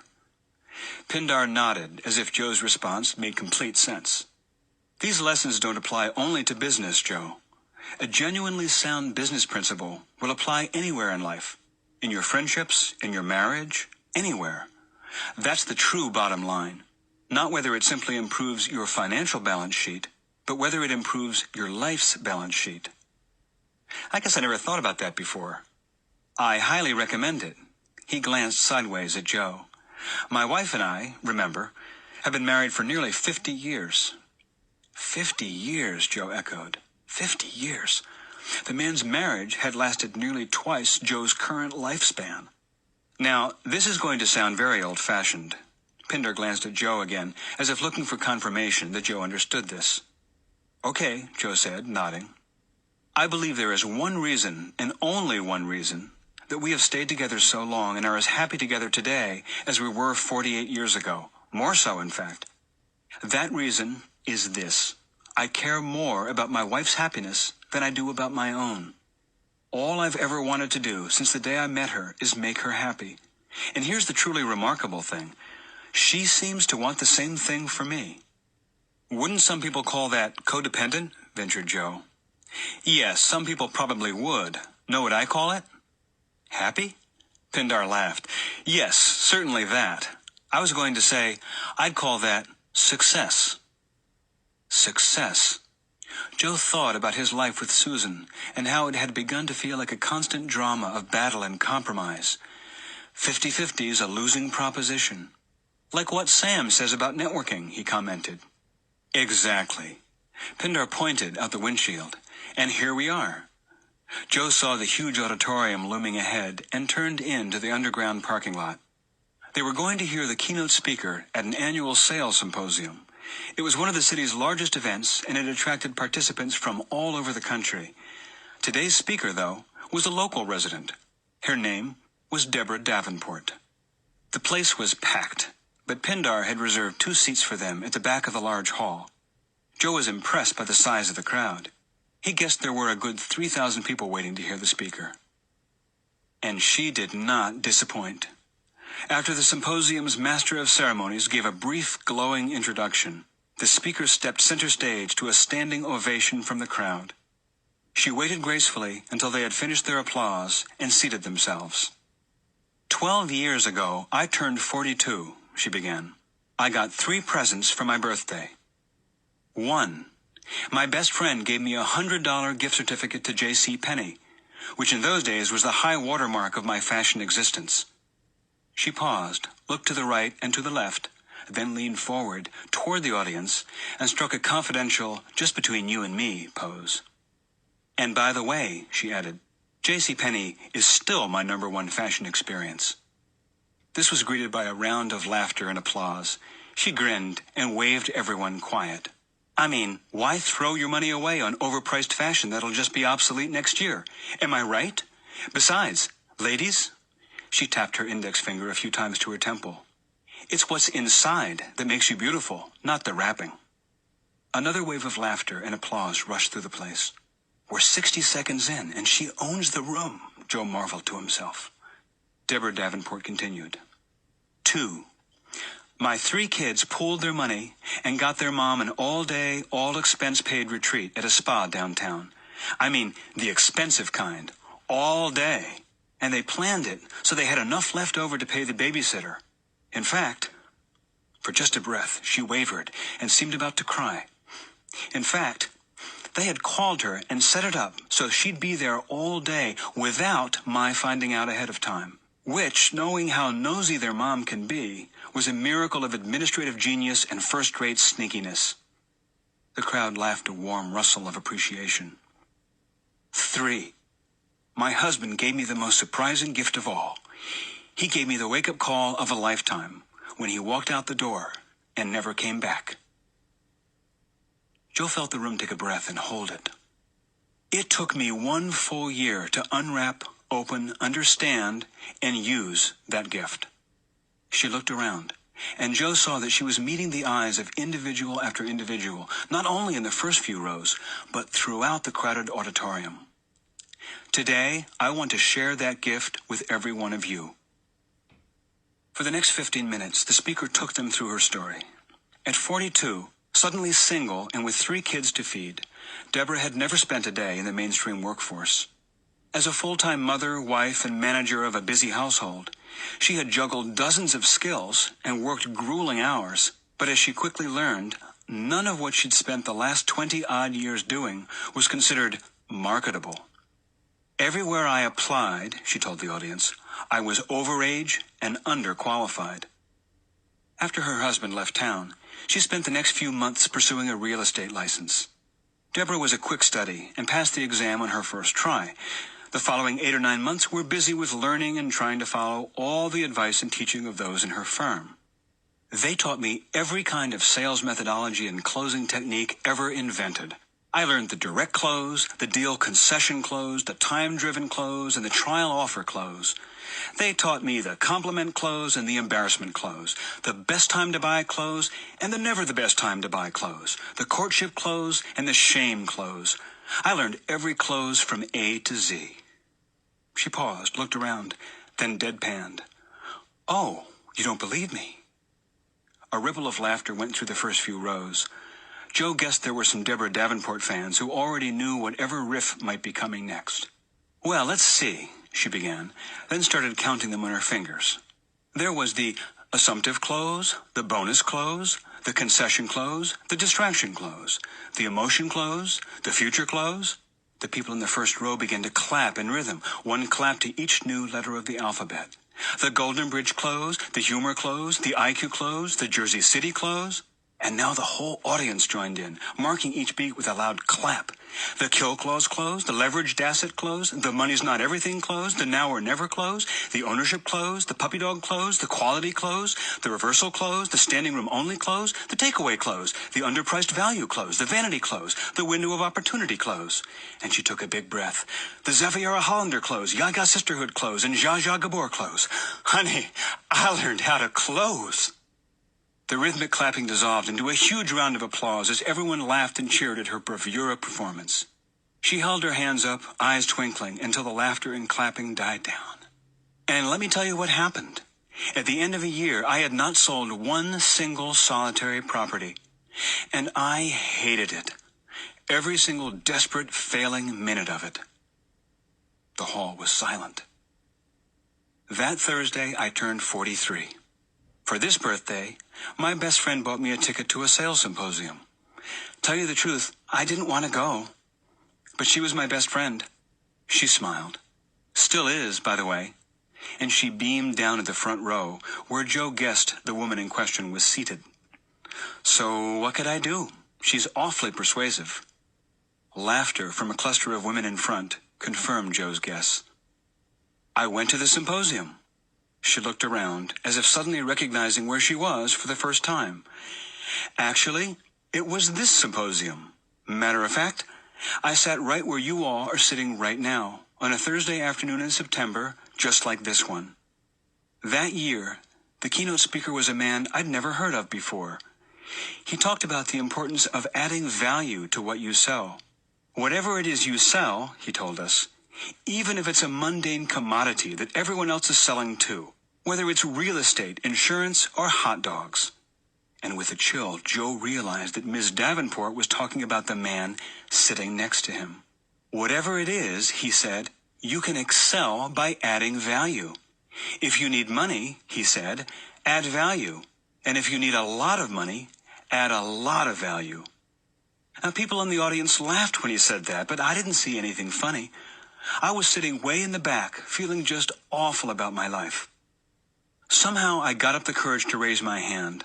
His eyes lit right on me, and he said, "Yes, the woman in back." And I stood up and said, "What if you need a lot of money fast?" He nodded, smiled, and said, "Then find a way to add a lot of value fast." The audience responded with a quiet ripple of laughter. Ladies and gentlemen, let me tell you, I thought about what he said all that weekend. I thought about it hard. What value could I possibly add to a real estate listing by a failed broker in a buyer's market?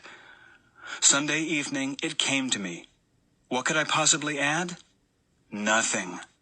There was not one single solitary shred or ounce of value I could think of that insignificant little Deborah Davenport could add. After a year of trying, I'd proven I had no professional value whatsoever. What I had to offer these clients was nothing. That Sunday evening, I made up my mind. It was time to quit. She paused. She paused again, took a breath to steady her emotion. She tapped her finger on her temple again and looked out at the group. You understand what was going on in here? When my husband walked out that door, my self-esteem got up and walked out with him. Joe noticed hundreds of heads nodding. She was touching a powerful chord. My husband had seen me more as a liability than as an asset. The job market had agreed with him, and obviously so did the world of real estate. Who was I to argue the point? Joe glanced around and noticed quite a few damp pairs of eyes. What mysterious power did this woman hold over them? Deborah Davenport gave a slow, sad shake of her head. A year later, and I still hadn't unwrapped my birthday gift. She took a sharp breath and let it out again, as if to shake off the mood. So I went in the next morning ready to clean out my desk. I had one last appointment that I couldn't weasel out of, so purely out of obligation, I met the prospect and drove her to see the house. It's already over, I told myself, so what the heck? I just let myself have a good time with her. I let go of all the techniques. I didn't even bring spec sheets in the house. She clucked disapprovingly. On the way over, we just chattered, talked about everything and anything, silly stuff. I couldn't tell you for sure whether I even told her the asking price. It was the most unprofessional, sloppy, irresponsible, disgraceful sales presentation in the history of real estate. She held up both hands in an attitude of exasperation, as if to say, "What a ditz, huh?" And of course, she bought the house. It took a full minute for the applause to die down enough for her to go on with her story. I learned something that day. When I said that my life as a mom, wife, and household manager left me with nothing the marketplace wanted, I was wrong. There was something else I'd learned over those years, and that was how to be a friend, how to care, how to make people feel good about themselves. And that, my friends, is something the marketplace wants very much, always has, always will. The speaker at that symposium had said, add value. I had nothing to add but myself. And apparently, that was exactly what had been missing. She paused and took a deep breath, giving her feelings a moment to settle. I've sold a few more homes since then, she began, and an appreciative wave of laughter went through the audience. Everyone present knew Deborah Davenport's sales record. A few more homes was probably the understatement of the decade. Later, I met the husband of the woman I sold that first house to, and he connected me to some friends who were getting involved in commercial real estate. I'd said I would never do that. Wrong again. Deborah Davenport's comment, and he connected me to some friends, touched a loose thread in Joe's mind, something he'd meant to ask a few days earlier but had forgotten about until now. He leaned over to Pindar and whispered, "The connector?" Pindar smiled and nodded. Aha, thought Joe. So it was Deborah Davenport who sold Ernesto, the enterprising cafe owner, his multi-million-dollar commercial properties. When would he get to meet this connector character? And I've had the honor of being named this city's top realtor in both residential and commercial markets. Joe's mind was still buzzing. If it was this connector who had linked up Ernesto Iafrate and Deborah Davenport and had helped arrange the financing for Nicole Martin's fledgling software business, he leaned over again and whispered, "Who are we going to meet tomorrow?" Pindar whispered, "Ah, the Friday guest." He nodded to himself. "The Friday guest is a surprise." "It's the connector, isn't it?" Joe asked. "I'm finally going to meet the connector." Pindar just smiled and wouldn't say another word. "And in the past few years," Deborah Davenport was saying, "I've crisscrossed the country speaking to groups just like this group today. And I tell every one of them the same thing. I'm here because I have the awesome responsibility and honor of selling you something far more valuable than a house. What I'm here to sell you on is you. People, remember this. No matter what your training, no matter what your skills, no matter what area you're in, you are your most important commodity. The most valuable gift you have to offer is you. Reaching any goal you set takes 10% specific knowledge or technical skills, 10% max. The other 90+% is people skills. And what's the foundation of all people skills? Liking people, caring about people, being a good listener? Those are all helpful, but they are not the core of it. The core of it is who you are. It starts with you. As long as you're trying to be someone else, or putting on some act or behavior someone else taught you, you have no possibility of truly reaching people. The most valuable thing you have to give people is yourself. No matter what you think you're selling, what you're really offering is you. She glanced toward the back of the hall, and Joe was startled to realize that she was looking directly at him. Or at least, it certainly seemed like it to Joe. "You want great people skills?" She leaned in toward the audience as if confiding something to her best friend. "You want people skills?" she repeated. "Then be a person." She looked around from face to face. "Can you do that? Will you do that?" She looked to the left and then to the right again, meeting the gaze of dozens of individuals. "It's worth 10,000 times more than all the closing techniques that have ever been or ever will be invented. It's called authenticity." Joe remembered wondering what mysterious power this woman held over them, and knew he had just heard the answer. They pulled out of the parking garage in silence and threaded their way through the downtown maze. Joe had thought about many things in the last few days and had reevaluated much about the way he did business. But he had not been prepared for the impact that Deborah Davenport had on him with that single word. Authenticity. He glanced over at Pindar's impassive expression, unreadable as the Sphinx, then back at the road. "You know why I came to see you Saturday?" Pindar nodded. "You were hungry to learn about success, genuine success." Joe paused, then said, "Actually, no, not really. The truth is—" Pindar glanced at him, his eyes serious. "Go on." Joe took a breath. "I came to see you because I wanted to impress you. I wanted to gain your trust. And I was planning actually, to persuade you to help me put this deal together. This deal I'm working on. To bring your money and connections and, you know. Joe's voice dropped to an almost inaudible confession. Your clout. There it was. He'd said it, and now it was out in the open. His reason for coming to see the man in the first place. The BK account. Clout and leverage. Joe had never seen Pindar angry. He certainly didn't want to see it now. Nevertheless, he took another breath, then forced himself to turn back and look his mentor in the eye.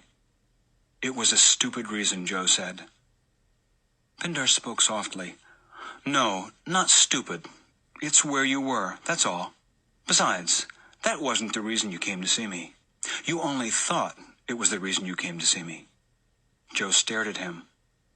Then what was the real reason I came? Pindar smiled. You were hungry to learn about success. Genuine success. The fourth law, the law of authenticity. The most valuable gift you have to offer is yourself. Chapter 11. Gus. Gus left Joe alone that afternoon. He sensed the younger man needed some space. He didn't know exactly what had happened, but he suspected that Joe was experiencing the cleansing pain of honest self-reflection. As 5 o'clock approached, Gus closed up his desk, switched off his lamp, gathered up his things, and padded over to pluck his tweed jacket from the coat rack. Gus? He turned and saw Joe looking at him.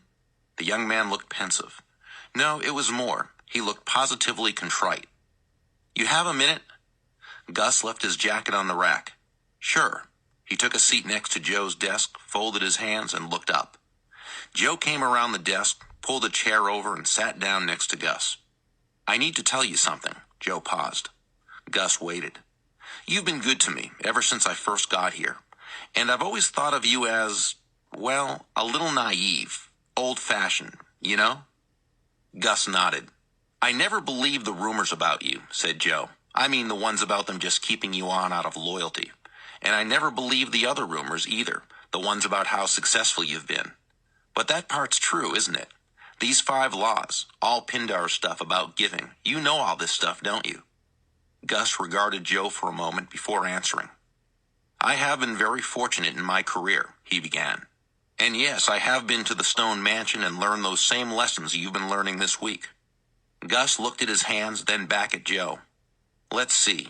Today being Thursday, I'm going to guess that you've just heard about the 4th law of stratospheric success? Joe nodded. Authenticity. And now I'm supposed to figure out some way to apply it. Gus pursed his lips thoughtfully. Well, seems to me perhaps you just did. Joe stared at Gus for what seemed like an entire minute. Gus smiled back, unblinking. It's you, isn't it? Joe said softly. You're the connector. Gus unfolded his hands, leaned back in his chair, scratched his head, looked out the window, then looked back at Joe and spread out his hands. You got me. I met our friend Pindar 35 years ago. Introduced him to Sam Rosen a few years later.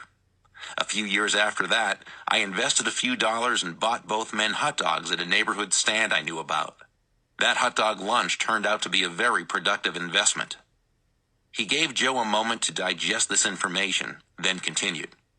A little over 10 years ago, I introduced Ernesto Iafrate and his wife to Deborah Davenport, the woman who sold my wife our house. Unless I missed my guess, you probably heard her speak earlier today. Dazed, Joe just nodded. A few years later, when some young friends of mine wanted to form their own software company, I introduced them to Sam, who gave them financial advice.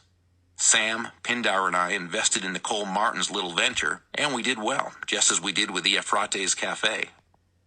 Noting Joe's open-mouthed stare, Gus laughed a little self-consciously. I don't know. I just keep finding good horses to back. I've always been pretty lucky that way. He looked Joe in the eye, and Joe understood that he was saying he considered Joe to be one of those good horses too, and that it had nothing whatsoever to do with luck. I don't get it, Joe blurted out. Forgive me for putting this so bluntly, but you must be worth millions. Gus gazed at Joe with an intensity Joe had never seen in the old man's face before. This is something I consider very, very private, but I'd like to share it with you now and trust that this will be confidential between us. My net worth. Joe nodded. Gus named a figure. Joe's knees went weak. But why do you still work here? Why do you still work at all? Before Gus could answer, Joe held up one hand. No, don't tell me. I'll bet I know. He thought about Gus's long, rambling conversations, his easy manner with potential clients, his erratic, extended vacations. He smiled. You just love what you do. You love talking with people, asking them questions, learning all about them, finding ways you can help them, serve them, fill a need, share a resource. Gus stood up, ambled over to the coat rack, retrieved his tweed jacket, and winked at Joe. An old man's gotta have some fun. As Gus walked to the elevator door, Joe smiled and called out, See you at lunch. Gus turned and looked back at Joe, puzzled. Lunch? Joe chuckled. Oh no, this time I have it figured out. You're the connector, right? So you're my lunch date at Pindar's tomorrow. The Friday guest. Ah, the Friday guest. Gus gave a little laugh. Me? No, it's not me. He laughed again and stepped into the elevator, talking to himself as he went. The Friday guest. Now that should be fun. Chapter 12. The Law of Receptivity.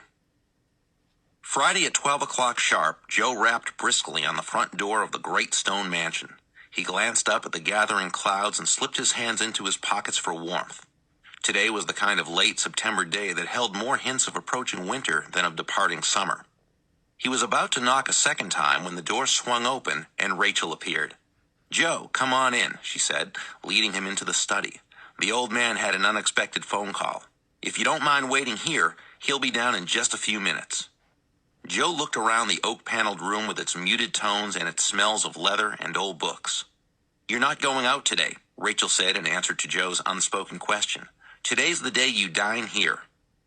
Joe noticed that Rachel said this as if it were part of an established sequence, something she'd explained many times before. Today's the Friday guest, huh? Rachel smiled. Exactly. Can I ask you a question? Joe had been itching to have this conversation ever since Wednesday when Pindar had told him Rachel's story. Sure. What's it like, working for Pindar? Rachel hesitated, then smiled at Joe. Honestly, she sat down in one of Pindar's wingback chairs. It's been amazing. In the years since she had first come to work at the Stone Mansion, Rachel had learned more about the art of good business than most entrepreneurs would pick up in a lifetime of experience. She learned about finance and philanthropy, negotiation and networking, resources and relationships. Pindar's principles of cooperative commerce from A to Z, she said with a grin. And she applied all these lessons by throwing herself into the earnest study of her passion, the making of excellent coffee. Starting with a long conversation at Ernesto's Cafe, Rachel had explored the world of restaurant supply, carefully researching the most reliable supply lines to all the best equipment, such as commercial-scale roasters and grinders. She also taught herself to source premium coffee beans from all over the world. She started by getting to know a few individual coffee farmers in Colombia that she had connected with through her Spanish teacher at college, who was Colombian. Quickly picking up the region's different Spanish dialects, she easily made additional contacts in the surrounding countries of Ecuador, Venezuela, Peru, and Brazil. Soon she widened her network to other continents as well, establishing friendships with growers in Sumatra, Indonesia, Kenya, Yemen.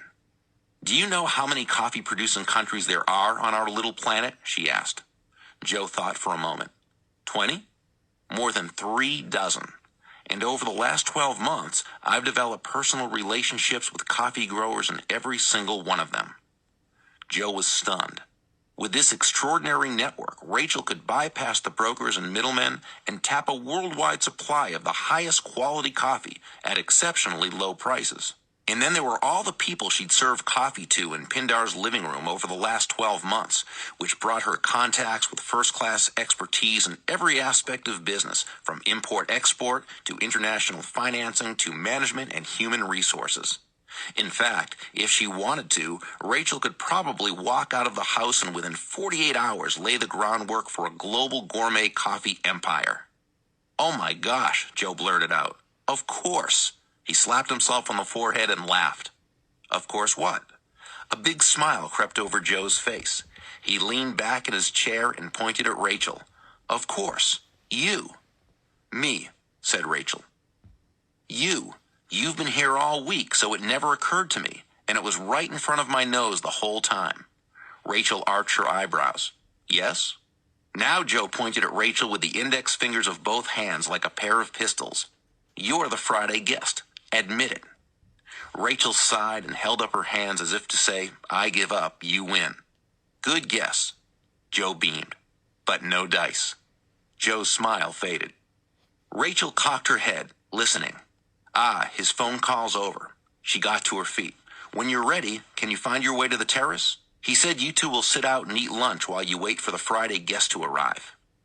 She smiled at the look of consternation on Joe's face and quietly withdrew.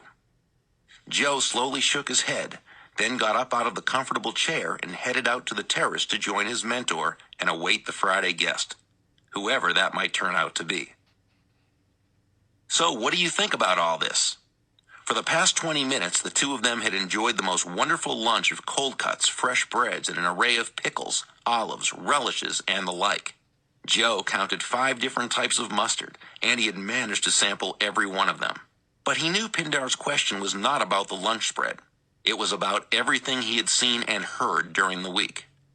Joe hesitated, then spoke carefully, as if stepping from stone to stone across a river. I think it all sounds amazing, wonderful, really wonderful. He paused, feeling the spreading warmth of the late September sun. And, prompted Pindar, and I'm just not... Joe took a big breath and then let it out, unable to finish the thought. Let me see if I can help here, said Pindar. When you were young, what did you learn about giving? Joe frowned in concentration. Pindar interrupted his train of thought before it had even gotten started. Don't think about it, Joe. Don't try to remember. Just tell me, when I say giving, what's the first thing that leaps to mind? It is better to give than to receive. Exactly. It's better to give than to receive, right? If you're a good person, that's what you do. You give. Good people give and don't think of receiving. But you think about receiving all the time. You can't help it. Which means you're probably not really a very good person. So why bother trying? All this giving stuff sounds great. For some people. For people like me, maybe, or Nicole, or Ernesto. But not for you. It's just not who you are. There was a moment of silence.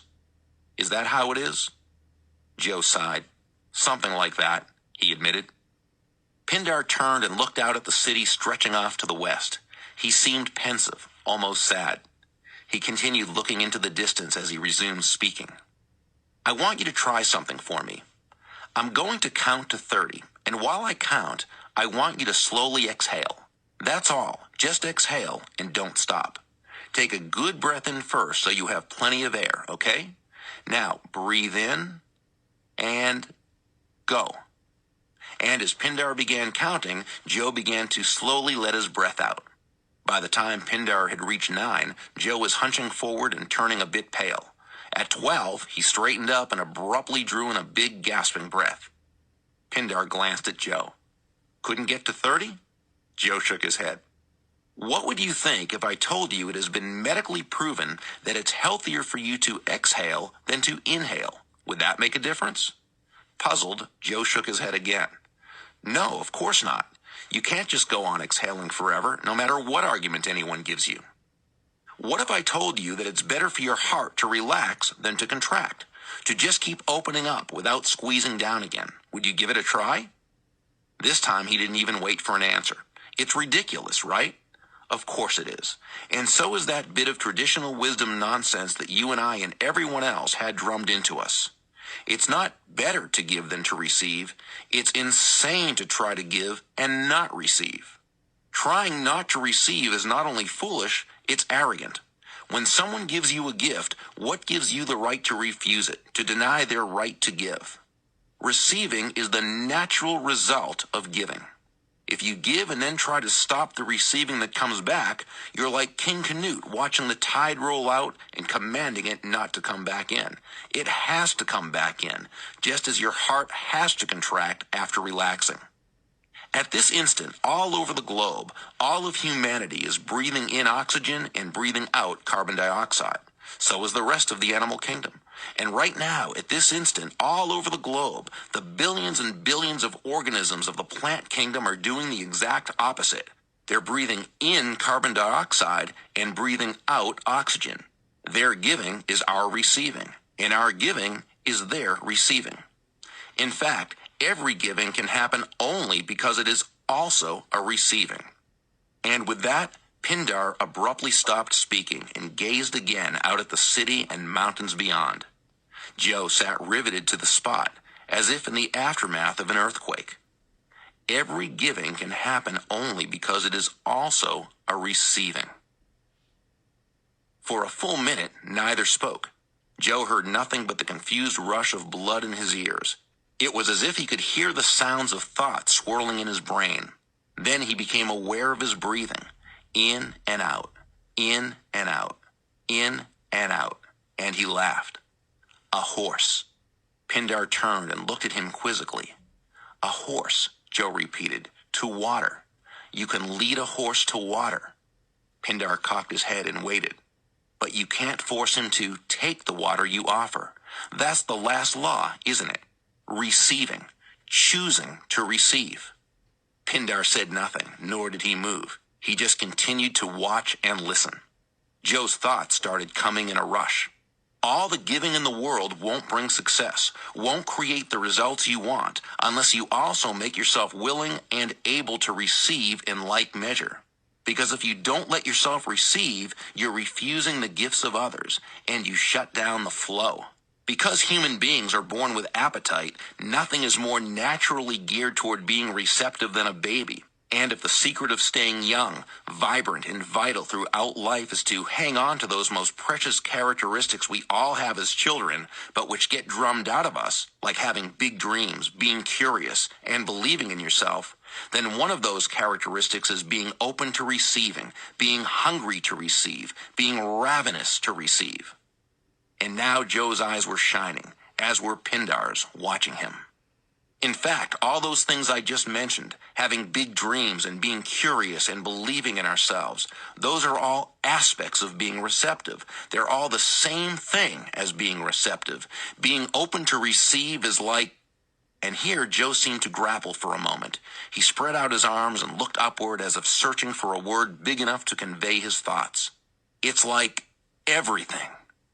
Joe stopped. Pindar beamed at him for a moment, then spoke. The world certainly was designed with a sense of humor, wasn't it? Inside every truth and every appearance, there's a bit of opposite tucked inside. Just to keep things interesting, Joe mused aloud. Yes, Pindar replied, nodding with delight. That's an excellent way of putting it. Just to keep things interesting. Things are always a bit the opposite of what they seem. So the secret to success, Joe went on, to gaining it, to having it, is to give, give, give. The secret to getting is giving, and the secret to giving is making yourself open to receiving. What do you call this law? Pindar raised his eyebrows. What would you call it? And Joe replied without hesitation, the law of receptivity. Pindar nodded thoughtfully. Good. They sat together in silence for a long moment, contemplating the law of receptivity and the glorious irony of creation that tucks its greatest truths carefully inside of paradoxes. Joe had a sudden thought that nearly made him jump. My lunch hour's nearly over. Who are we supposed to see today? Pindar looked over at him. Who are we supposed to see? You know, who was supposed to reveal the last law? The Friday guest. Pindar smiled. Ah, the Friday guest. That would be you, my friend. And he paused and said again, that would be you. The fifth law, the law of receptivity. The key to effective giving is to stay open to receiving. Chapter 13. Full Circle. That afternoon, the mood was somber on the 7th floor of the Classen Hill Trust Corporation. Third quarter was coming to an end, and all Joe's colleagues were doing the same thing he was. They were trying to conjure some last-minute miracles to bring in just a little more business. Or in Joe's case, a lot more business. But that business had not arrived. Carl Kellerman had called to confirm the bad news. Neil Hansen had indeed been awarded the fat contract Joe called the Big Kahuna, and Joe had not. Joe sat at his desk, gazing thoughtfully at his empty coffee cup, while his co-workers began pulling on their coats and snapping their briefcases shut. It was already after 5. Whatever else they might accomplish would have to wait for October and fourth quarter business. You want to come in off that ledge and talk about it before you jump? Joe looked up to find Gus peering at him from his open office door. Joe gave a half-hearted laugh and motioned for his friend to join him. Gus took a chair by Joe's desk while Joe fiddled with a pencil. Well, Gus, I just lost the account of my career and blew my third quarter numbers. I'm not even sure what'll happen to me now. And the really weird thing about it is... While Gus listened, he pulled his meerschaum from a vest pocket and poked at it. The weird thing is, of course I feel bad, but not as bad as I should. I mean, I never actually tried to get Pindar's help on this. I never even brought his name up to Carl Kellerman. I suppose I screwed up big time, but if I had to do it over, I think I'd do the same thing, you know? He looked up at the clock on the wall. Exactly 1 week ago, right at this moment, I was asking you for Pindar's phone number. And now, he sighed. Patience, I guess. Gus pulled a small silver lighter from his pocket, put the meerschaum between his teeth, ignited the lighter with a soft snick, and held the flame to the pipe's hard white clay bowl. He puffed a few times until the pipe was well lit, then leaned back. The man was actually smoking a pipe, right here in the office. Gus winked at him. Just a few puffs. He drew on the pipe, then held it away, peered into the bowl, and poked at it with his forefinger. You can't measure your success by whether or not you get the account. That's not the point. No? Well, what is the point then, Gus? Gus took another puff, blew 3 perfect smoke rings, and watched them fade away, then knocked the pipe's contents out into Joe's trash can. The point is not what you do, not what you accomplish. It's who you are. Suddenly Joe felt like crying. I know, it's just... He looked up into Gus's face and was struck by how much his kindly expression reminded him of Pindar's. It's just, I hate to sound so pragmatic and mundane, but what good is all that if it doesn't generate any wins in the marketplace? I could be a saint and starve to death. Joe cast a forlorn glance around the office, looked up at the clock, and suddenly sat bolt upright. Ah, the last law! Gus raised his eyebrows. I'm supposed to apply the law of receptivity. The key to giving is being open to receive. But how am I supposed to do that? How do you go about being actively open to receive? Because I'll tell you, Gus, I am already open to receive, honestly. I mean, I am really, really open. He sighed and hunched back in his chair. At least I thought I was, but it looks like the only thing I'm receiving is the short end of the stick. Gus leaned over and put his hand on Joe's shoulder. Don't worry, Joe. He stood up. Worrying about it does no one any good. You've had a long week. Go home to your wife. I'll stay and close up. Something in Gus's manner made Joe's shoulders relax, and he felt his bleak mood dissipate slightly. He gave his older colleague a wan, tired smile. Thanks, Gus. But you go ahead. I'll get it. Gus shook his head and went to get his coat. You're a different person than you were a week ago, Joe. You know that? He walked to the elevator, pushed the down button, and turned back just as the door slid open. Although this Joe was already inside there, too, just not quite visible yet. He smiled. Good night, Joe. Night, Gus, and thanks. Alone in the office now, his eyes closed, Joe sat, quiet. He could feel the daylight ebbing. Time to close up. He slowly got to his feet. He ambled over to the coffee urn, dumped out the shallow, bitter pool of late afternoon coffee, removed and discarded the cool, damp grounds, rinsed out the big metal cylinder, and began to wash the area around the percolator with wet paper towels. As he washed the cups, drying and stacking them neatly in the cupboard, he thought of Rachel and her illustrious brew.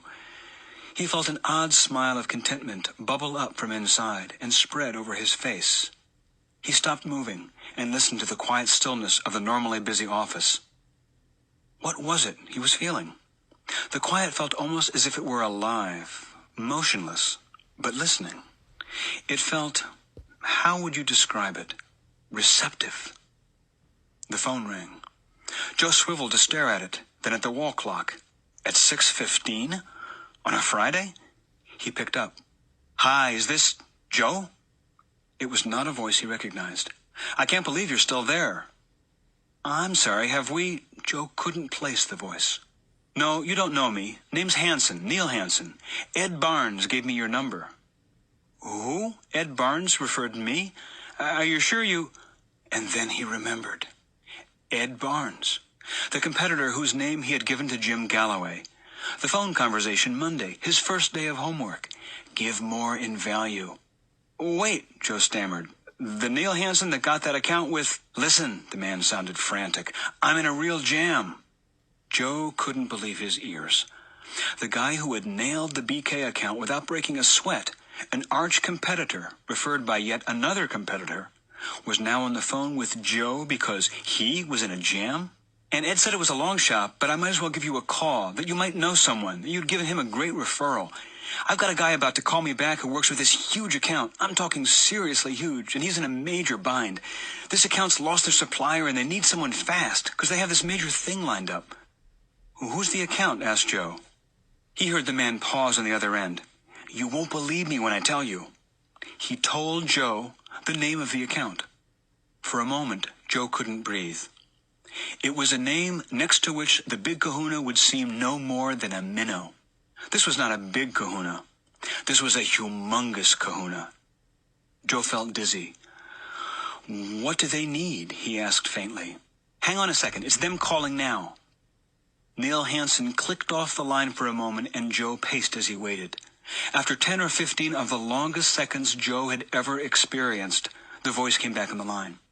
Okay, now they're hanging on a sec. All right, here's what we got. They're buying 3 international hotel chains and consolidating them all under one roof, rebranding them with a strong emphasis on business conferences and resorts, and kicking the whole brand off by relaunching a luxury cruise line they purchased as part of the whole package. Get this, in 3 weeks. Joe was afraid to ask. And, okay, last minute, they lost a critical concession. The supply people they were working with started getting funny with their pricing structure and finally had to pull out. None of the other suppliers we've tried to put them together with can possibly meet their scale or their quality standards. None of the other guys are big enough, and frankly, none of them are good enough. Whoever can make this happen is going to be sitting on an amazing package, but I can't find anyone who can pull it off, not on this scale, price, and schedule. What's the concession? Joe almost whispered. The other man's voice came back with a defeated, tired, Friday afternoon tone. Premium, top-shelf coffee. I'm talking hundreds of thousands of customers. I'm talking mega high quality at impossibly high volume. 3 weeks. 3 weeks. Nobody's come close. Joe took a long, slow breath, then sat down slowly in his chair. He smiled. You know, he said, I just might know someone. Chapter 14. The Go-Giver.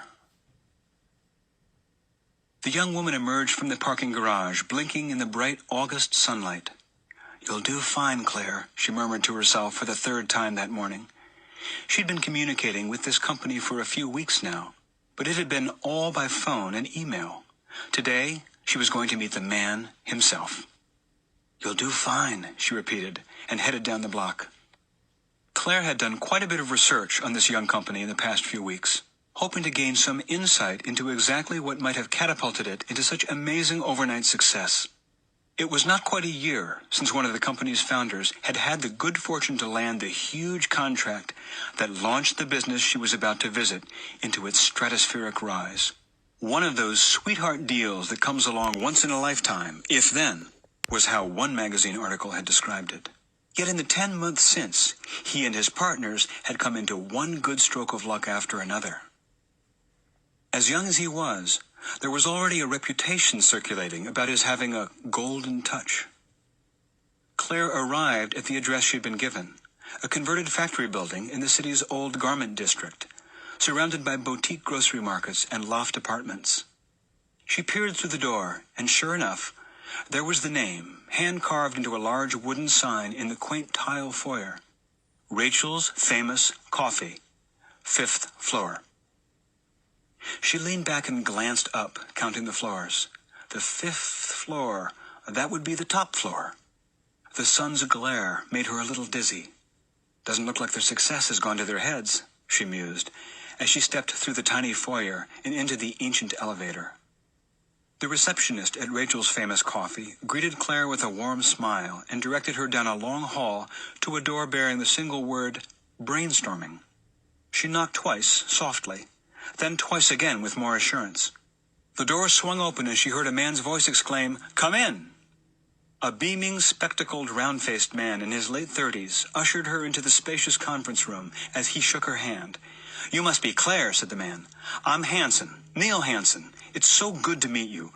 My partners and I appreciate all the hard work you've put into your proposal." Claire nearly gasped. The huge, polished hardwood conference table in the center of the room was covered with an elaborate scale model of what looked like a tiny mountainside settlement. On the outskirts of the village, a bank of wind-powered turbines drove a nearly invisible irrigation system that snaked through a series of tiered fields. The designer in Claire marveled at the simplicity and efficiency of the whole thing. It was stunning. "Thank you very much, Mr. Hansen." Claire glanced up at the wall on the other side of the table and saw that it was covered with breathtakingly beautiful photographs, all of them black and white shots of children of varying ages and modes of dress. The man followed her gaze and smiled warmly. "Amazing, aren't they? There's no force more powerful than the trust in a child's face." He walked around the table with Claire as she took in photo after photo. "Many of them are the children of our partners in the different regions where we do business. Rachel took all these herself on her last trip," he added. "She'd be here to meet you too, but she's out of the country right now, back in Central America, nailing down some key connections for a big project we're launching later in the fall. Big project, I'm talking seriously huge. But hey, you're here to see my other partner anyway, yes?" Claire nodded. "Why don't you go ahead in," said Neil Hansen, gesturing to a connecting door in the next office. "He's expecting you." "Claire, welcome. Thanks for taking the time to see me," said the third founding partner of Rachel's Famous Coffee. "It's an honor, sir," Claire replied as she wondered, why is he thanking me? "Please, call me Joe. If you say, sir, I won't know who you're talking to." Claire smiled. Despite her nervousness, something about the man's voice had put her curiously at ease. "All right, Joe." "Thank you," said Joe. He showed her to a chair, then took a seat himself. "Claire, I want you to know that we all genuinely appreciated your proposal. It's obvious you put a great deal into it." He paused briefly. "I need to let you know," he continued, "that we've decided to give the fall marketing campaign to your competition." There it was, the moment Claire had been preparing for all morning, yet it still hit her like a thunderclap. I appreciate your telling me in person." "You're not surprised?" "How could I be, sir? I mean, Joe, they're a big firm and I'm a solo freelancer. The fact is, they have a lot more to offer you than I do." "Actually," Joe replied, "with all due respect, we don't think so. More experienced, yes, and they're excellent at what they do. But frankly, Claire, you're very talented. And what's more, you've got heart." "Heart?" Claire was confused. "I just told you that we're giving this contract to your competition. Your response was to thank me and give them a compliment. You've got heart." "In fact," Joe continued, "that's why I asked you to meet with us today. The campaign we're giving your competition is an important one, but we've got another project that in the big scheme of things is even more so. My partners and I have started a foundation that is about to launch a major international initiative. The purpose of the Rachel's Famous Coffee Foundation is to work with indigenous communities throughout Central America, Africa, Southeast Asia, all the coffee-producing countries in the world, helping to create community-based, self-sufficient business cooperatives. He paused a moment to let Claire absorb what he was saying. This project is going to make a genuine, lasting difference for communities all around the world. It's going to take a significant amount of money to fund it properly. We need someone to design and coordinate the global effort to raise that money. I know this is a little different from what you've been doing up until now, but we'd like that someone to be you, if you're interested. Claire was too thunderstruck to say a word. Joe nodded as if Claire had spoken and continued. Of course, you'll need to think about this. What I'd really like is to have my wife, Susan, tell you more about it. She's the smartest civil engineer I know, and we've been lucky enough to persuade her to leave her position with the city and join us. And, he glanced at his watch, she'll be meeting me in a few minutes downstairs to go for lunch. Do you have time to join us? Claire paused, looking for the right words. Sir? Joe? Joe said nothing, but gave a gentle nod as if to say, go on. How do you do all this? Joe looked slightly puzzled. Do all what? How do you create these amazing situations? It's not even a year since you and your partner started this whole thing. Most people would still be struggling just to get a new business off the ground. And you're already launching massive projects and having a worldwide impact. I guess what I'm saying is, I'm very flattered by your offer, and I'm certainly interested in learning more about the project. Very interested. But what I'm most interested in learning is how you do what you do. It's got to be more than just being lucky or in the right place at the right time. Whatever it is you three have tapped into, I'd sure love to know what it is and how it works. For a moment, Joe seemed lost in thought. Claire was starting to wonder if she'd been too bold and perhaps offended him, when he took a deep breath and spoke. A question like that deserves a clear, complete answer, and I promise to give you exactly that, over lunch if you're free to join us. Have you ever been to Eufrates? It's our favorite. Claire heard herself say, thank you, and no, I haven't. Joe smiled as he got to his feet. There's someone there I'd like you to meet.